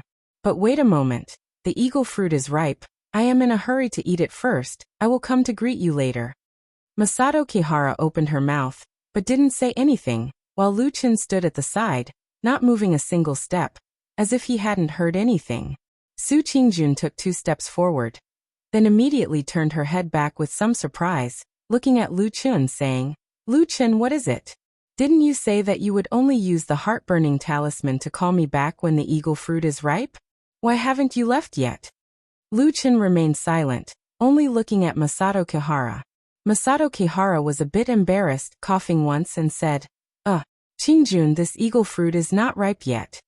Su Qingjun was startled for a moment, then a trace of anger flashed across her face, and she angrily said to Luchin, "Hey Luchin, what is the matter with you? Such a big matter, are you treating it as a child's play? You have some guts, you dare to play with me? Let me tell you, believe it or not, Luchin clenched his teeth, a gloomy expression on his face, and only silently looked at Masato Kihara. Masato Kihara's old face turned red, and she hurriedly stepped forward to stop Su Qingjun, saying with a bitter smile, Hey, don't be anxious, Qingjun. Don't scold little Lu. This matter is not his fault." Su Qingjun snorted, looking very dissatisfied, and glared at Luchin, saying angrily, "How is it not his fault? I clearly only gave him the heart-burning talisman, reminding him that he must wait for the eagle fruit to ripen before using it. But the result, I am so angry." Masato Kihara gave a hollow laugh, saying, "This heart-burning talisman. Well, actually, Master used it just now." Su Qingjun was startled, somewhat surprised, and turned to look at Masato Kihara, revealing a puzzled expression, saying, "Master, why did you use this heart-burning talisman? Besides, the eagle fruit hasn't ripened yet." Masato Kihara seemed to dote on this beautiful and peerless female disciple of hers, and usually spoke without any dignity as a master. At this time, she could only say with a smile, "I came to see you, but the cave residence's stone door didn't open even after I knocked for a long time, so I forced Luchin to find you, so I took the heart-burning talisman." "Master." Su Qingjun stamped her feet, and although she didn't say anything, the expression in her eyes when looking at Masato Kihara seemed to have said too much. Masato Kihara rolled her eyes and suddenly asked, "By the way, why aren't you in your cave residence so early in the morning? Where have you been?" Su Qingjun snorted and said, "I went to the top of the mountain to practice my swordsmanship. Didn't you teach me that the chi of the morning sun is the key to growth, and it can make up for the lack of the quiet moon?" Masato Kihara nodded and said, that's right. Saying this, she suddenly smiled and said, "Actually, I came here early in the morning to remind you that although you have to wait for the eagle fruit to ripen and can't leave, you still have to wake up early to practice your swordsmanship. Don't slack off." Standing at the side, Luchin immediately looked at this old man in a new light, and a look of admiration appeared in his eyes. He thought to himself, old people are really thick-skinned, to be able to say such words so naturally. Su Qingjun glanced at her master, and there was a hint of suspicion in her eyes. She seemed to know Masato Kihara very well, and was very suspicious of what he had just said. Masato Kihara coughed, and glared at Su Qingjun, and said, "Stupid girl. What are you looking at? Your master is here to give you some advice. Don't be so rude in front of outsiders." Su Qingjun snorted, and turned to stand aside. Luchin quickly said, "You two take your time. I'm going to plant trees in the spiritual field." Saying this, he quickly walked away. Only now did Luchin let out a long sigh of relief, and thought to himself, these 2,000 spiritual stones are really not easy to earn. However, when he walked to the edge of the spiritual field, he was suddenly startled as he thought of something. In the end, he muttered angrily, "This damn old man, where's the reward he promised me? He's pretending to be dead and not giving it to me."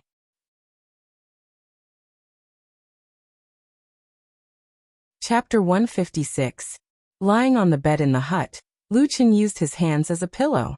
His eyes were slightly closed, as if he was resting his mind. What happened outside the hut seemed to have nothing to do with him. Noon had passed, and it was quiet outside. The Fian platform seemed to have returned to its original state. At this moment, there was a sudden knock on the door of the hut. Luchin walked over and opened the door. Seeing Su Qingjun standing outside, he smiled and said, "Are you done?"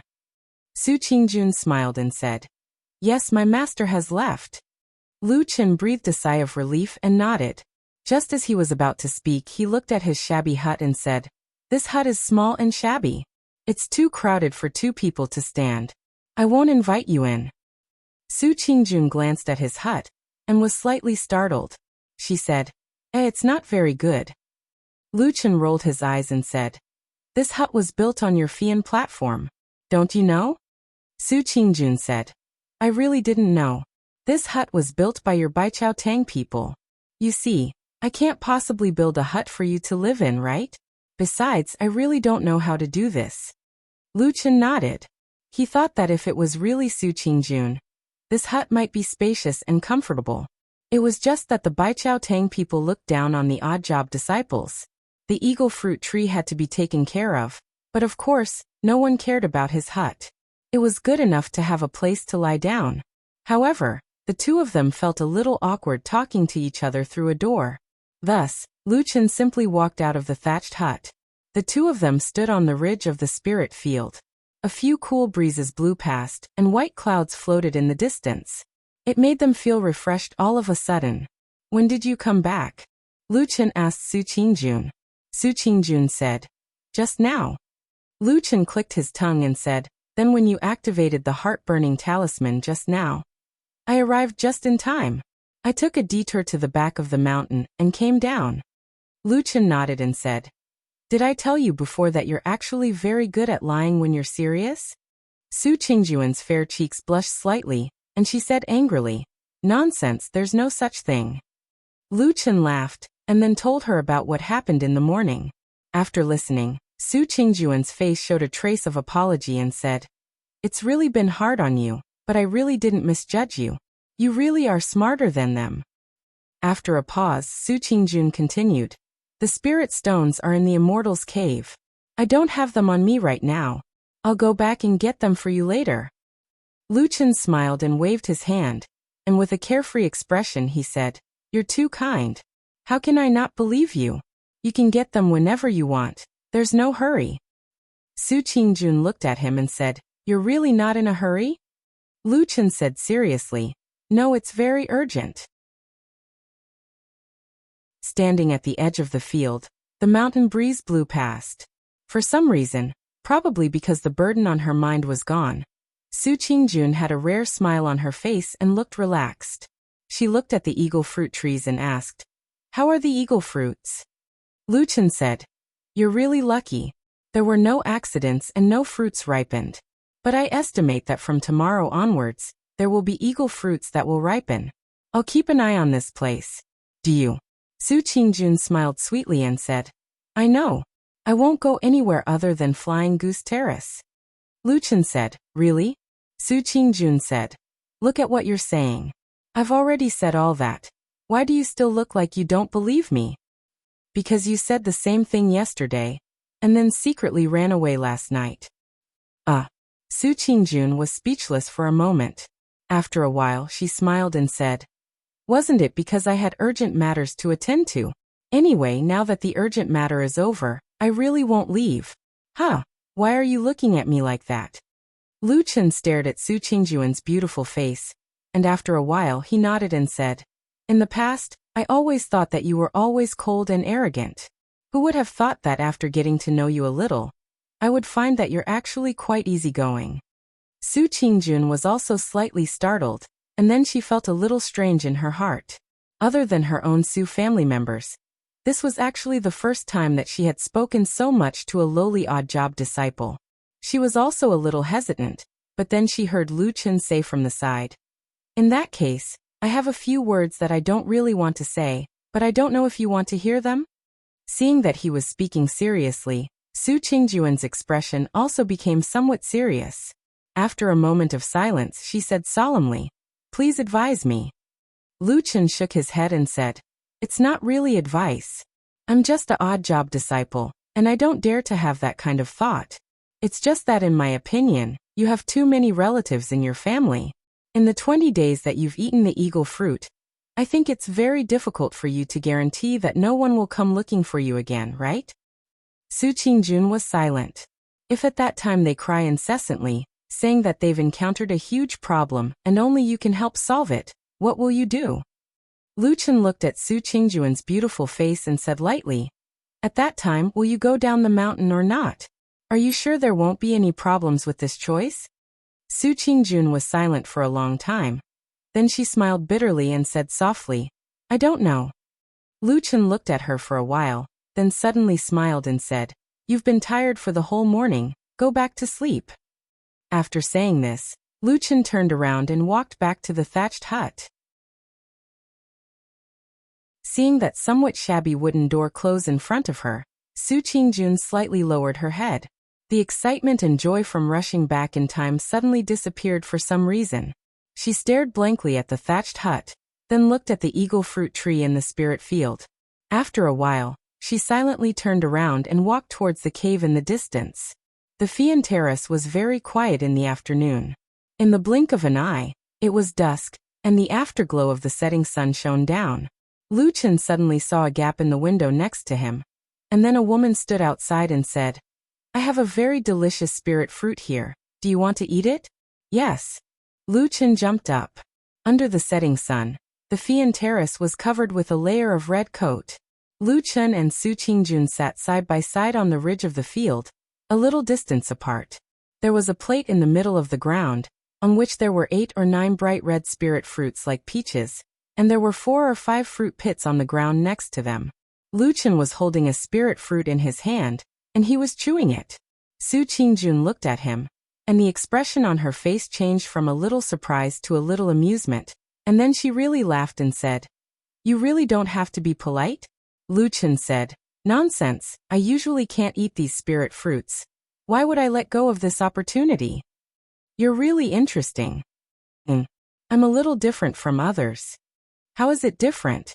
As a servant disciple, you don't seem to have much respect for me, Jean Dan Fryer, and you talk to me very naturally and easygoing, which is rare. Well, I don't mean anything else, I think it's good this way. Lu Chen's hand paused for a moment, and his eyes flickered, and he said, Is that true? Maybe I heard someone say that before. Really? Who is it? Lu Chen smiled and waved his hand, saying, A bald old guy far worse than you. Oh. Su Qingjun nodded. And then she seemed to hesitate for a moment, and didn't continue to speak. But Lu Chen looked at her, and then he gently threw away another fruit pit in his hand, and then said with a smile, I've eaten this spirit fruit, you can ask me anything you want. Su Qingjun glared at him, and suddenly burst into laughter, and then she sighed. It's so easy to talk to a smart person like you. As she said that, she sat up straight and said, Well, I won't beat around the bush.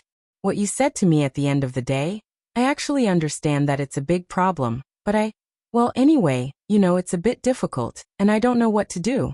Judging from what you said before, maybe you have a good idea? Lu Chen clapped his hands and said, This matter actually depends on how you look at it. How so? Those relatives of yours came to bother you with all kinds of things for so long. Is it really a matter of life and death? Su Qingjun was silent. Lu Chen said again, You said that people are different from each other, and the small things in our eyes may be a matter of life and death in the eyes of others. But I don't believe that you haven't thought that those things really can't be delayed, right? Delay it for a few days, and you don't have to deal with it immediately, okay? Su Qingjuan's gaze swept into the distance, still not saying a word, but this silence seemed to have explained something. After a while, Su Qingjun nodded and said softly, What you said actually makes a lot of sense, but sometimes I still can't put down your pride? Lu Chen said lightly. Su Qingjun smiled bitterly. To be honest, it's also the first time I've seen a proud daughter of an aristocratic family like you. Lu Chen said, I always feel that the whole Su family has to be on my shoulders, and I have to solve everything by myself. When others come to beg you, you're shy and embarrassed to refuse them. Su Qingjun frowned with some distress, and after a while, she suddenly realized that the surroundings had quietened down. She raised her head in surprise, and looked at Lu Chen and said, Why don't you continue? Lu Chen sighed and said, I've already said it so directly, so seriously, and you're still not angry? Su Qingjun shook her head and said, What you said is the truth, what's there for me to be angry about? Lu Chen stared at her for a while, and the gaze in the depths of his eyes gradually became gentler, and then he nodded and said, All right. I have a way to help you.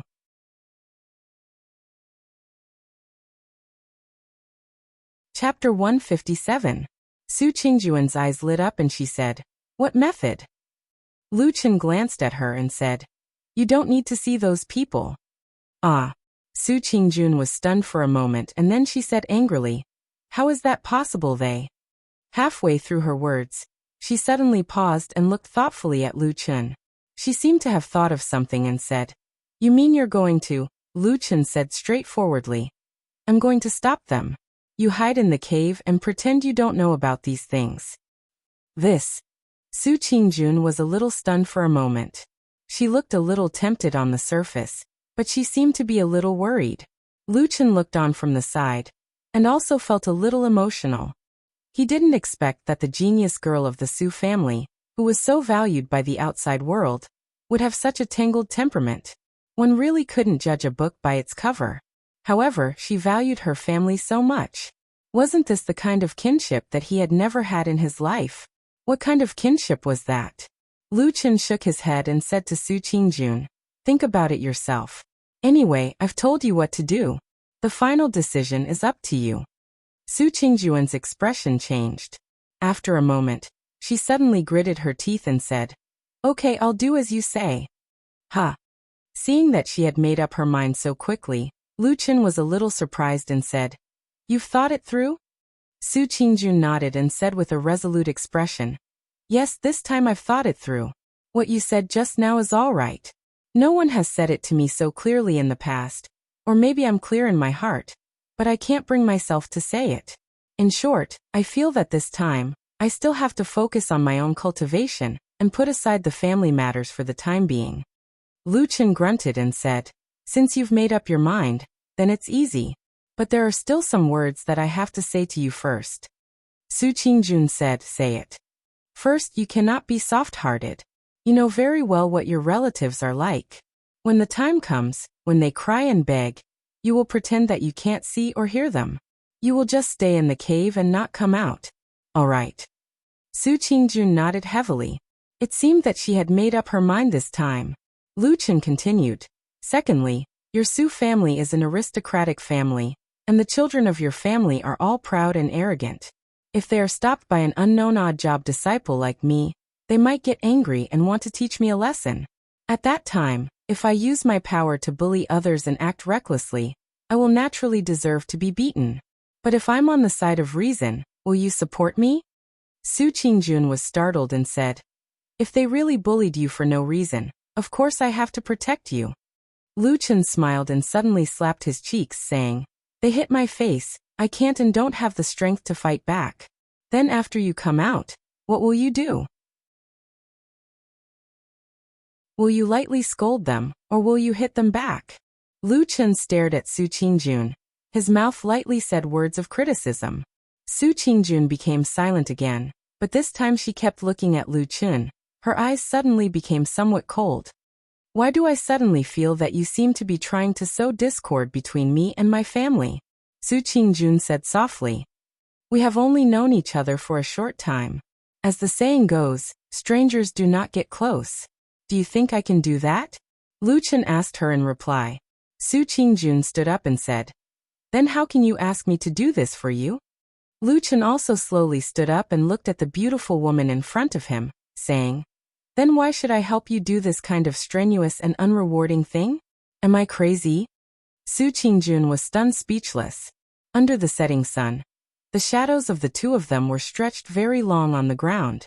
Su Qingjun looked at the slender figure and was in a trance for a moment. It seemed that she wanted to say something, but she swallowed it back. You see, the principles in this world are all the same. If you can't do this, I can't help you. Lu Chen said calmly, I know that in the past, you probably always thought that others should be happy to help you, regardless of the reward, regardless of the gains or losses, and you also take care of your family in the same way. But I am different. Lu Chen said in a very calm but firm tone. This kind of thing, I must make you make up your mind and clearly stand on my side, only then I dare to help you. I am just a small figure, the weakest and smallest odd-job disciple in Kunlun Mountain. Anyone can bully me, right? An ant also has an ant's way of living. Su Qingjuan's expression changed slightly, as if she was a little shocked, but in the end, she did not speak. Lu Chen did not say anything more to her, but turned around and walked back to the straw hut, at the same time saying, it's late, go back and rest. It's getting late. Go back and rest. I will call you tomorrow when the eagle fruit ripens. The moon rose and set, the stars changed, and the quiet night passed quietly. A new day had begun. After walking out of the straw hut, Lu Chen faced the morning sun and stretched, then casually walked around the flying goose platform, before returning to the spiritual field, and began to busy himself. In the middle of it, he looked at the cave abode once, only to see that the stone door was tightly shut, and there was no movement all morning. In response, he only smiled and did not say anything more, just buried his head in what he was doing. About an hour before noon, Lu Chen, who was preparing to leave the spiritual field to rest, suddenly smelled a strange fragrance. His body trembled slightly, and he immediately looked up, then turned around twice in the spiritual field, and soon saw that on a certain fruit tree, an eagle fruit had ripened. Lu Chen clicked his tongue twice, as if he was admiring it, but also as if he found it funny. Then he took out the yellow stone talisman from his bosom, and with a whoosh, the strange flame ignited. Then he turned his head to look at the stone door of the cave abode on the mountain wall. At first, it was still quiet there. But soon, suddenly, a rumbling sound came from the stone door, breaking the silence. After a moment, a figure rushed out with a whoosh, like an arrow released from a bow, and swept to the side of the spiritual field. It was Su Qingjun. Was it you who ignited the heart-burning talisman? An eagle fruit has ripened? As soon as she stopped, she asked hurriedly. Lu Chen was startled for a moment, then immediately pointed in the direction of the ripened eagle fruit behind him. Su Qingjun's body floated up, and easily jumped into the air, plucking the fruit. It was only the size of a thumb, and she swallowed it in one gulp. Then, after letting out a sigh of relief, she directly sat cross-legged on the ridge of the field. It seemed that she was adjusting her breathing and digesting this rare fruit. And Lu Chen looked at her with interest. At this moment, Su Qingjun could not say that her clothes were disheveled, but it was also not her usual attire. Her originally meticulous hair was still messy, and a few strands of beautiful hair hung down. Her clothes were mostly loose, and although she was not naked, it looked like a girl's bedroom pajamas.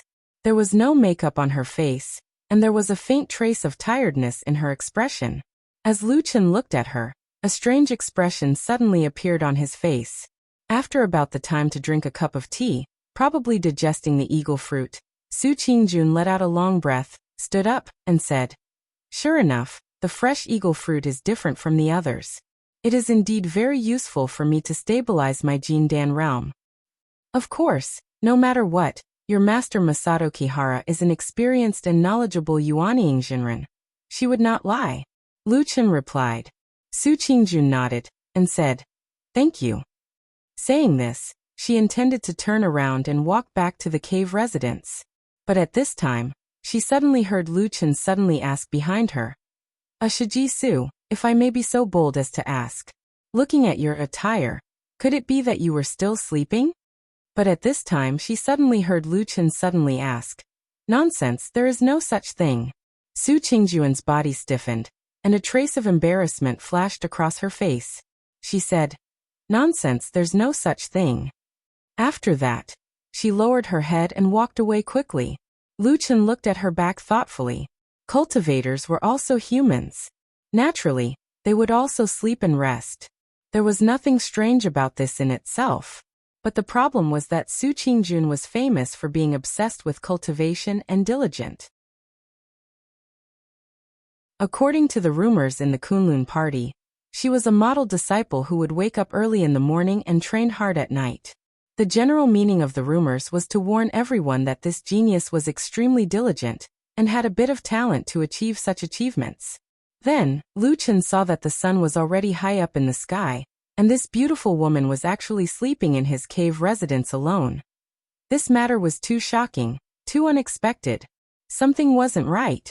Lu Chen couldn't quite believe his own eyes. But very quickly he thought of the details of those things that happened earlier. Early in the morning, there was no response for a long time. Maybe she wasn't cultivating and didn't hear me. Maybe she was sleeping and didn't hear me.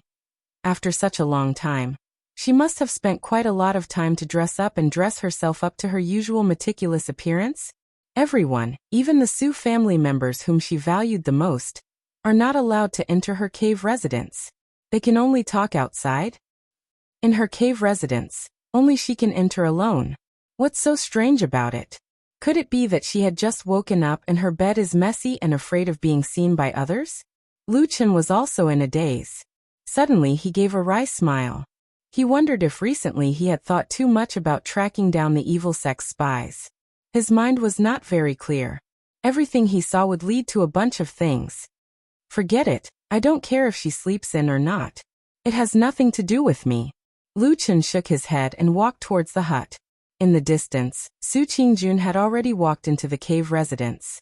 The stone door behind her closed with a rumble, once again sealing the cave residence.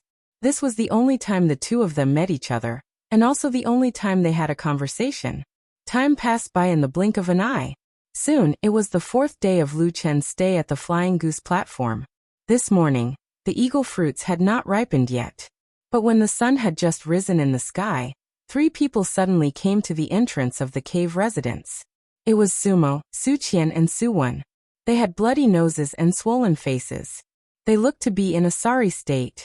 They ran to the stone door of the cave residence and knelt down with a plop. Then they shouted, Sister June, you have to help us.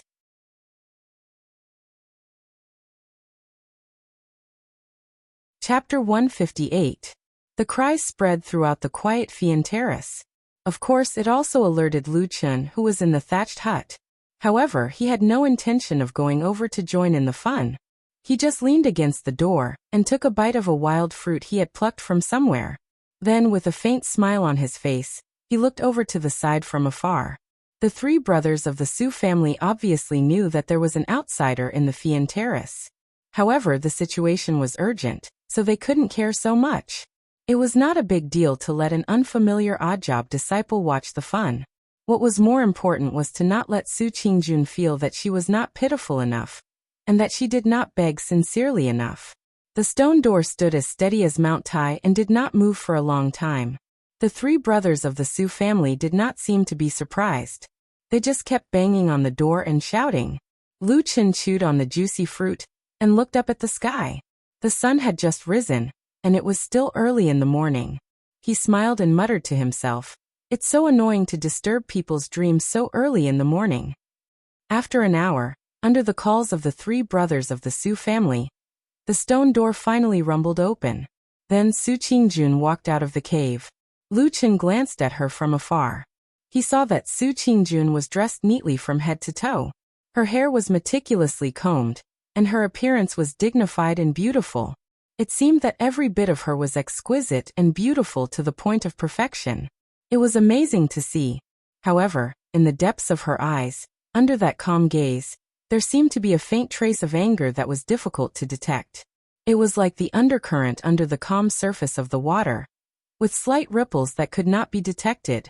"Oh," Lu Chen smiled and grinned. He said, "You're angry when you wake up." Sister June. When the three brothers of the Su family saw Su Qingjun come out, their voices immediately became louder. Their faces were full of sorrow as if they had encountered something sad. The three men were just short of crying bitterly.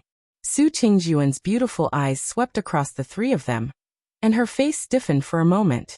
However, she quickly controlled herself, and subconsciously glanced at the spiritual field in the distance. Lu Chen leaned against the door frame and waved his hand casually with a smile, as if he was greeting her on this beautiful morning. Su Qingjun's face darkened. She glared at the man in the distance, then frowned at the three people in front of her. She said lightly, "What's going on?" Sumo and the others hurriedly came forward. Just as they were about to express their grievances, they heard Su Qingjun suddenly shout, "Lower your voice. Don't you feel embarrassed?" The three Su family brothers nodded at the same time, and glanced at Lu Chen. Lu Chen smiled, turned around and walked into the depths of the spiritual field, no longer watching.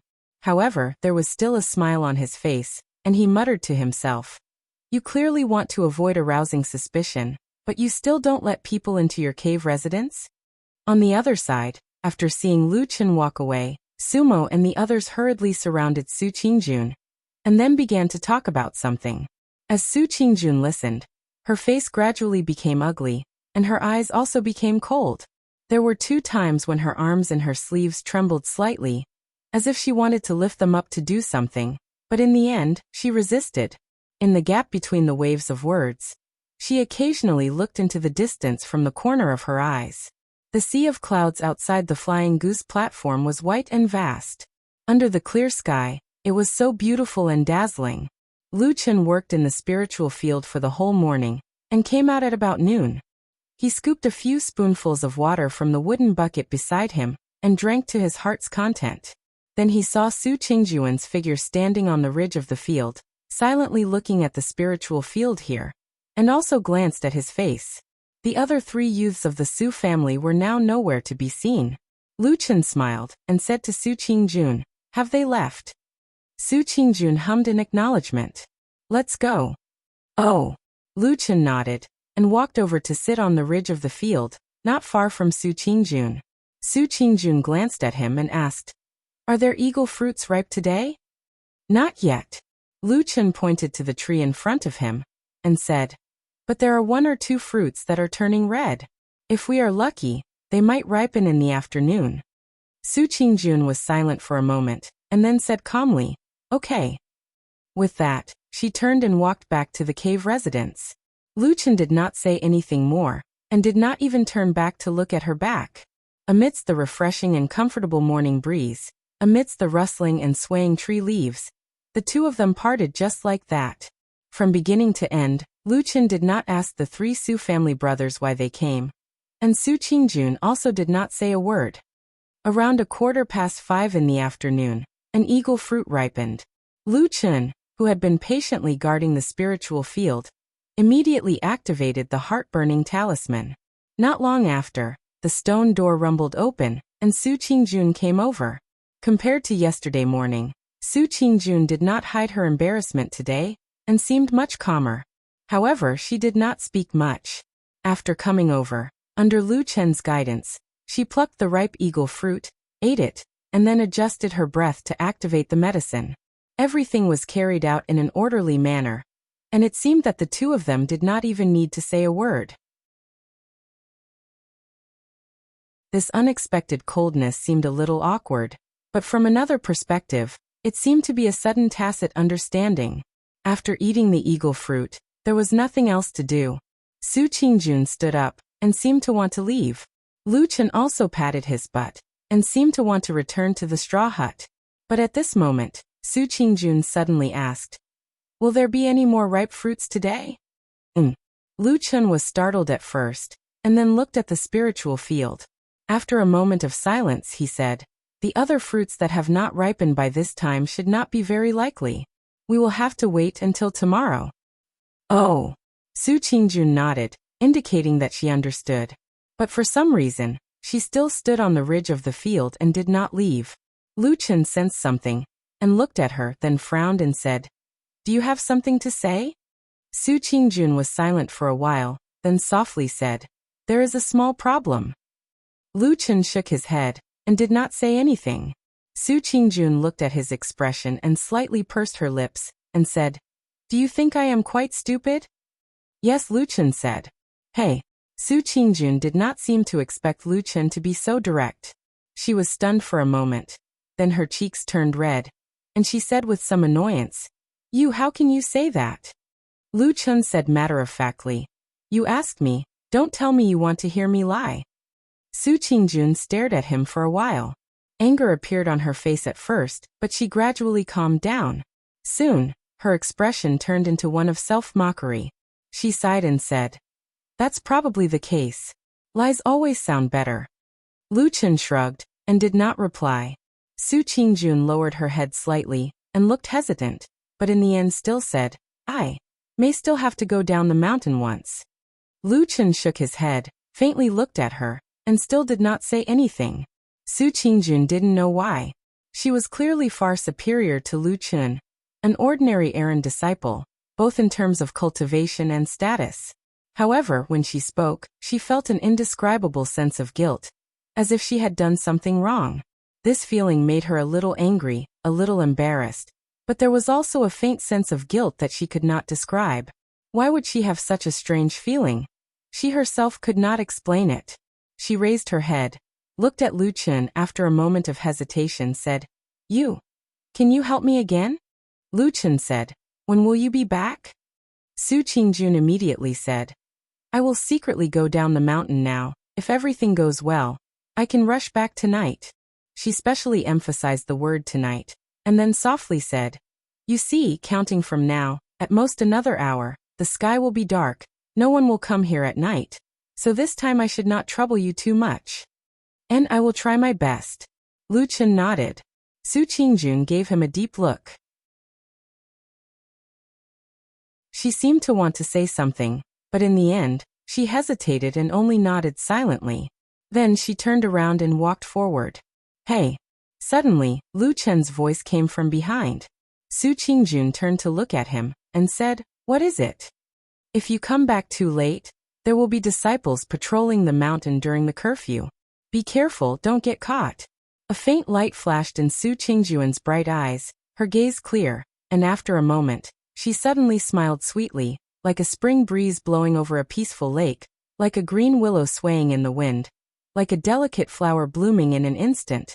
like a beautiful embellishing the scenery. For a moment, the surroundings actually brightened. She only saw her nod and said with a smile, "Okay, I understand." In the afternoon, as Lu Chen had predicted, there were no eagle fruits ripening in the spirit fields, and fortunately, no other Su family members came to the Flying Goose Terrace again. So Lu Chen had a peaceful afternoon. And very soon, the sky became dark. The night wind whistled past, sounding louder than a few days ago, and it seemed to be a little chilly tonight. The silent Kunlun Mountains stood majestically in the night, like the silhouettes of huge giants. Lu Chen sat in the shadow of the Flying Goose Terrace, from where he could see the mountain path in the distance, but he himself was like a deep shadow, blending into the surrounding darkness. Time passed quietly, and Lu Chen waited silently and patiently. When he raised his head to look at the night sky again, the sky was dark, and it was already past midnight. Su Qingjun was still nowhere to be seen. Expressionless, Lu Chen continued to sit in the darkness, and just like that, another 2 hours passed. When there was still no movement in front of him, he frowned slightly and stood up from the darkness. He walked to the mountain path beside the Flying Goose Terrace and glanced down. Just as he was hesitating, he suddenly saw a figure suddenly rush out from the darkness in the distance, which seemed to be so thick that it could not be dispersed. The figure swept towards him, but when she was about 10 feet away from him, her body suddenly swayed and she fell to the ground. Lu Chen was shocked, and hurriedly rushed over to catch her. Upon a closer look, he saw that it was Su Qingjun. He saw that at this moment, her face was pale, but she was still conscious. She glanced at Lu Chen and smiled. She opened her mouth as if she wanted to say something, but at this moment, her body suddenly trembled, and with a soft cry, a mouthful of hot blood sprayed directly on Lu Chen's face and chest.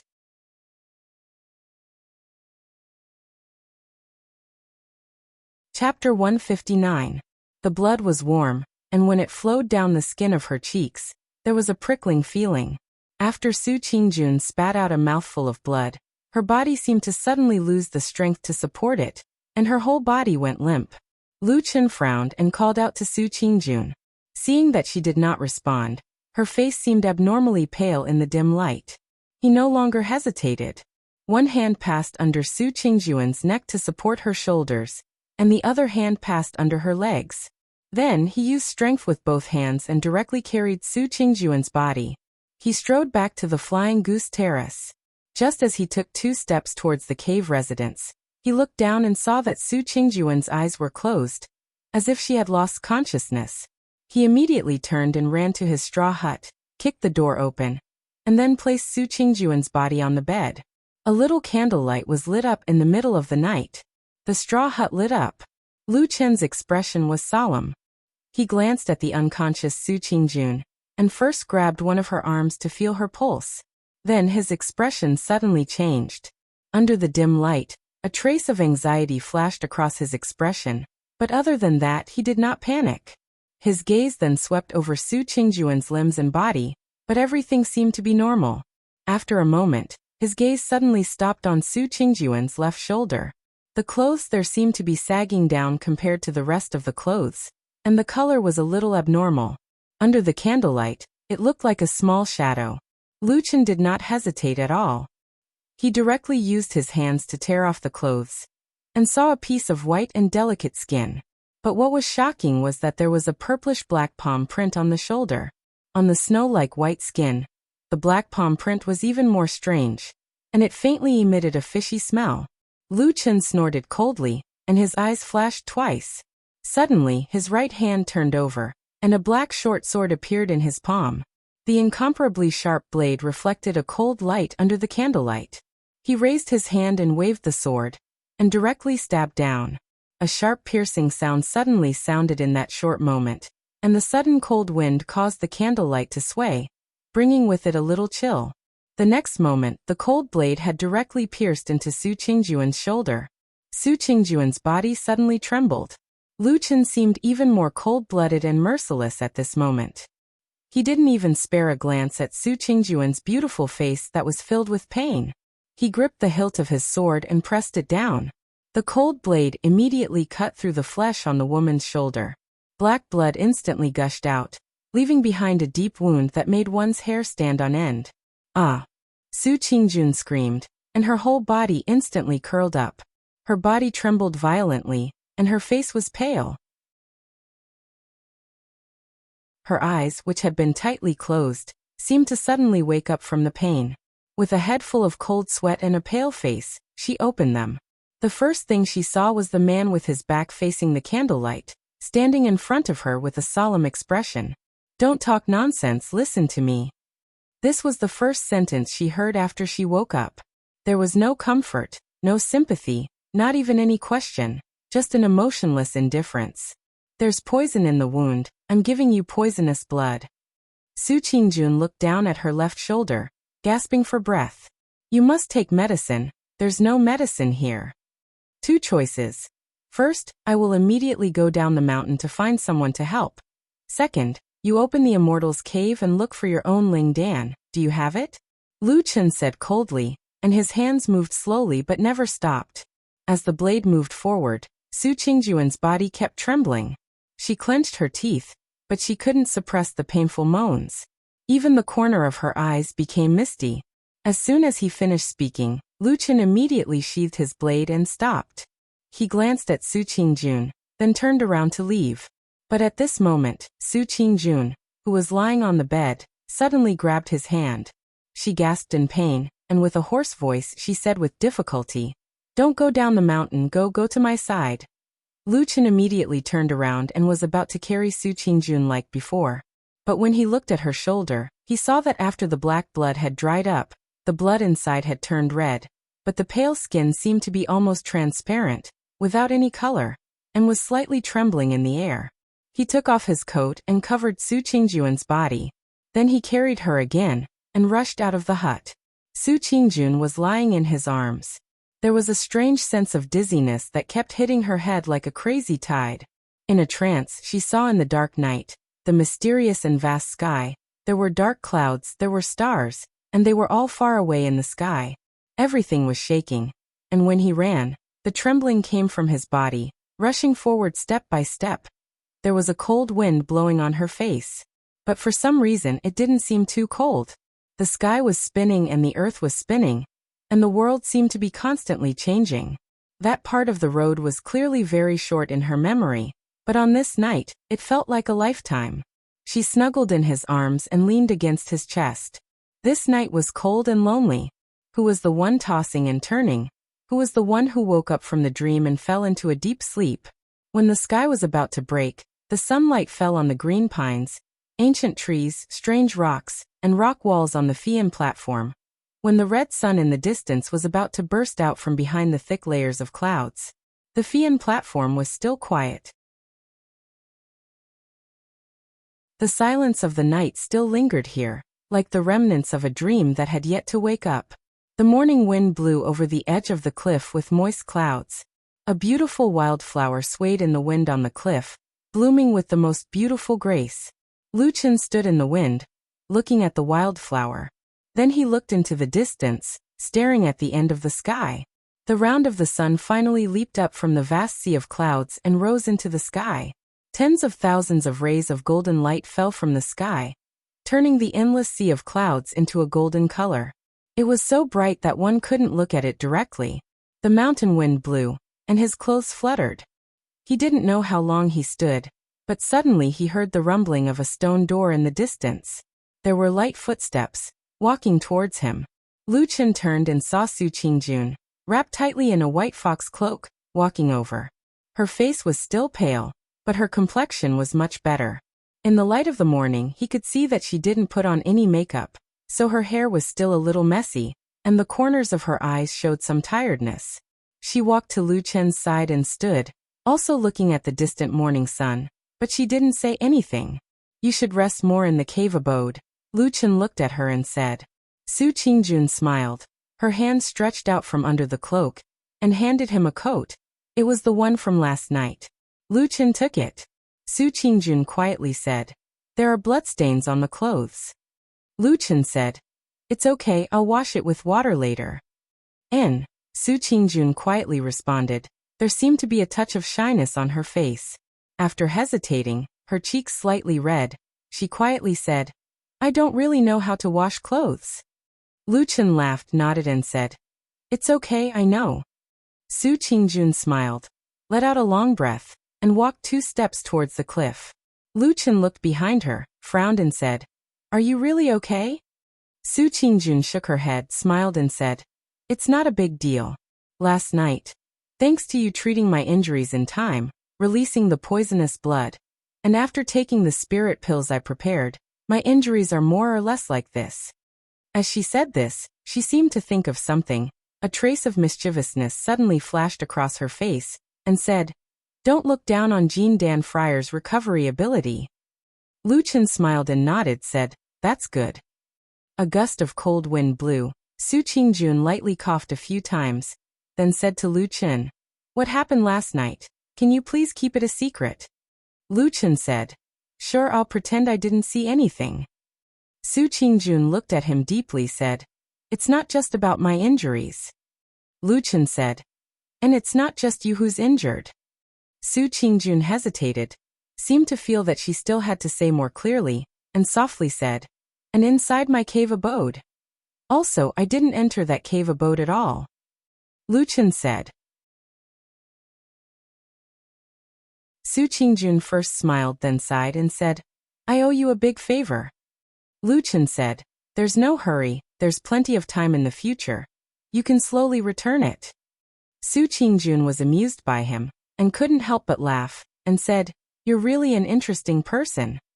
Lu Chen smiled, and then said, Although you're a very powerful Jean Dan Friar, right now, standing on the wind must not be too comfortable. Why don't we go to the spiritual field to take a look? Okay. Su Qingjun agreed. The two walked to the other side of the spiritual field. Along the way, Su Qingjun was always about half a step behind Lu Chen. There were a few times when she seemed to want to say something, but every time, she held back. When they walked to the edge of the spiritual field, Lu Chen pointed at the eagle fruit tree below, and said, If there are eagle fruits that ripen today, can you eat them?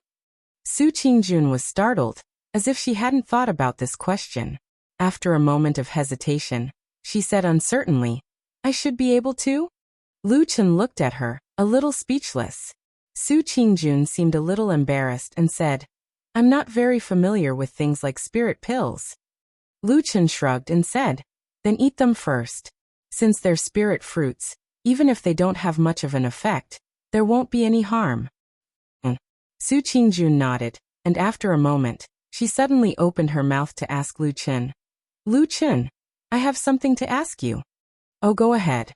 Su Qingjun looked at him quietly, and even reached out to brush a strand of her hair, and then said, You're only a servant disciple, but when you saved me last night, your courage, decisiveness, and even the method to break my body and bleed for me were all very high level. She smiled, but there wasn't much of a smile in her eyes, and softly said, Who are you, Lu Chen? You're tuning in to the Echoes of the Heart YouTube channel. Don't forget to subscribe and join us on this journey to catch the most captivating stories.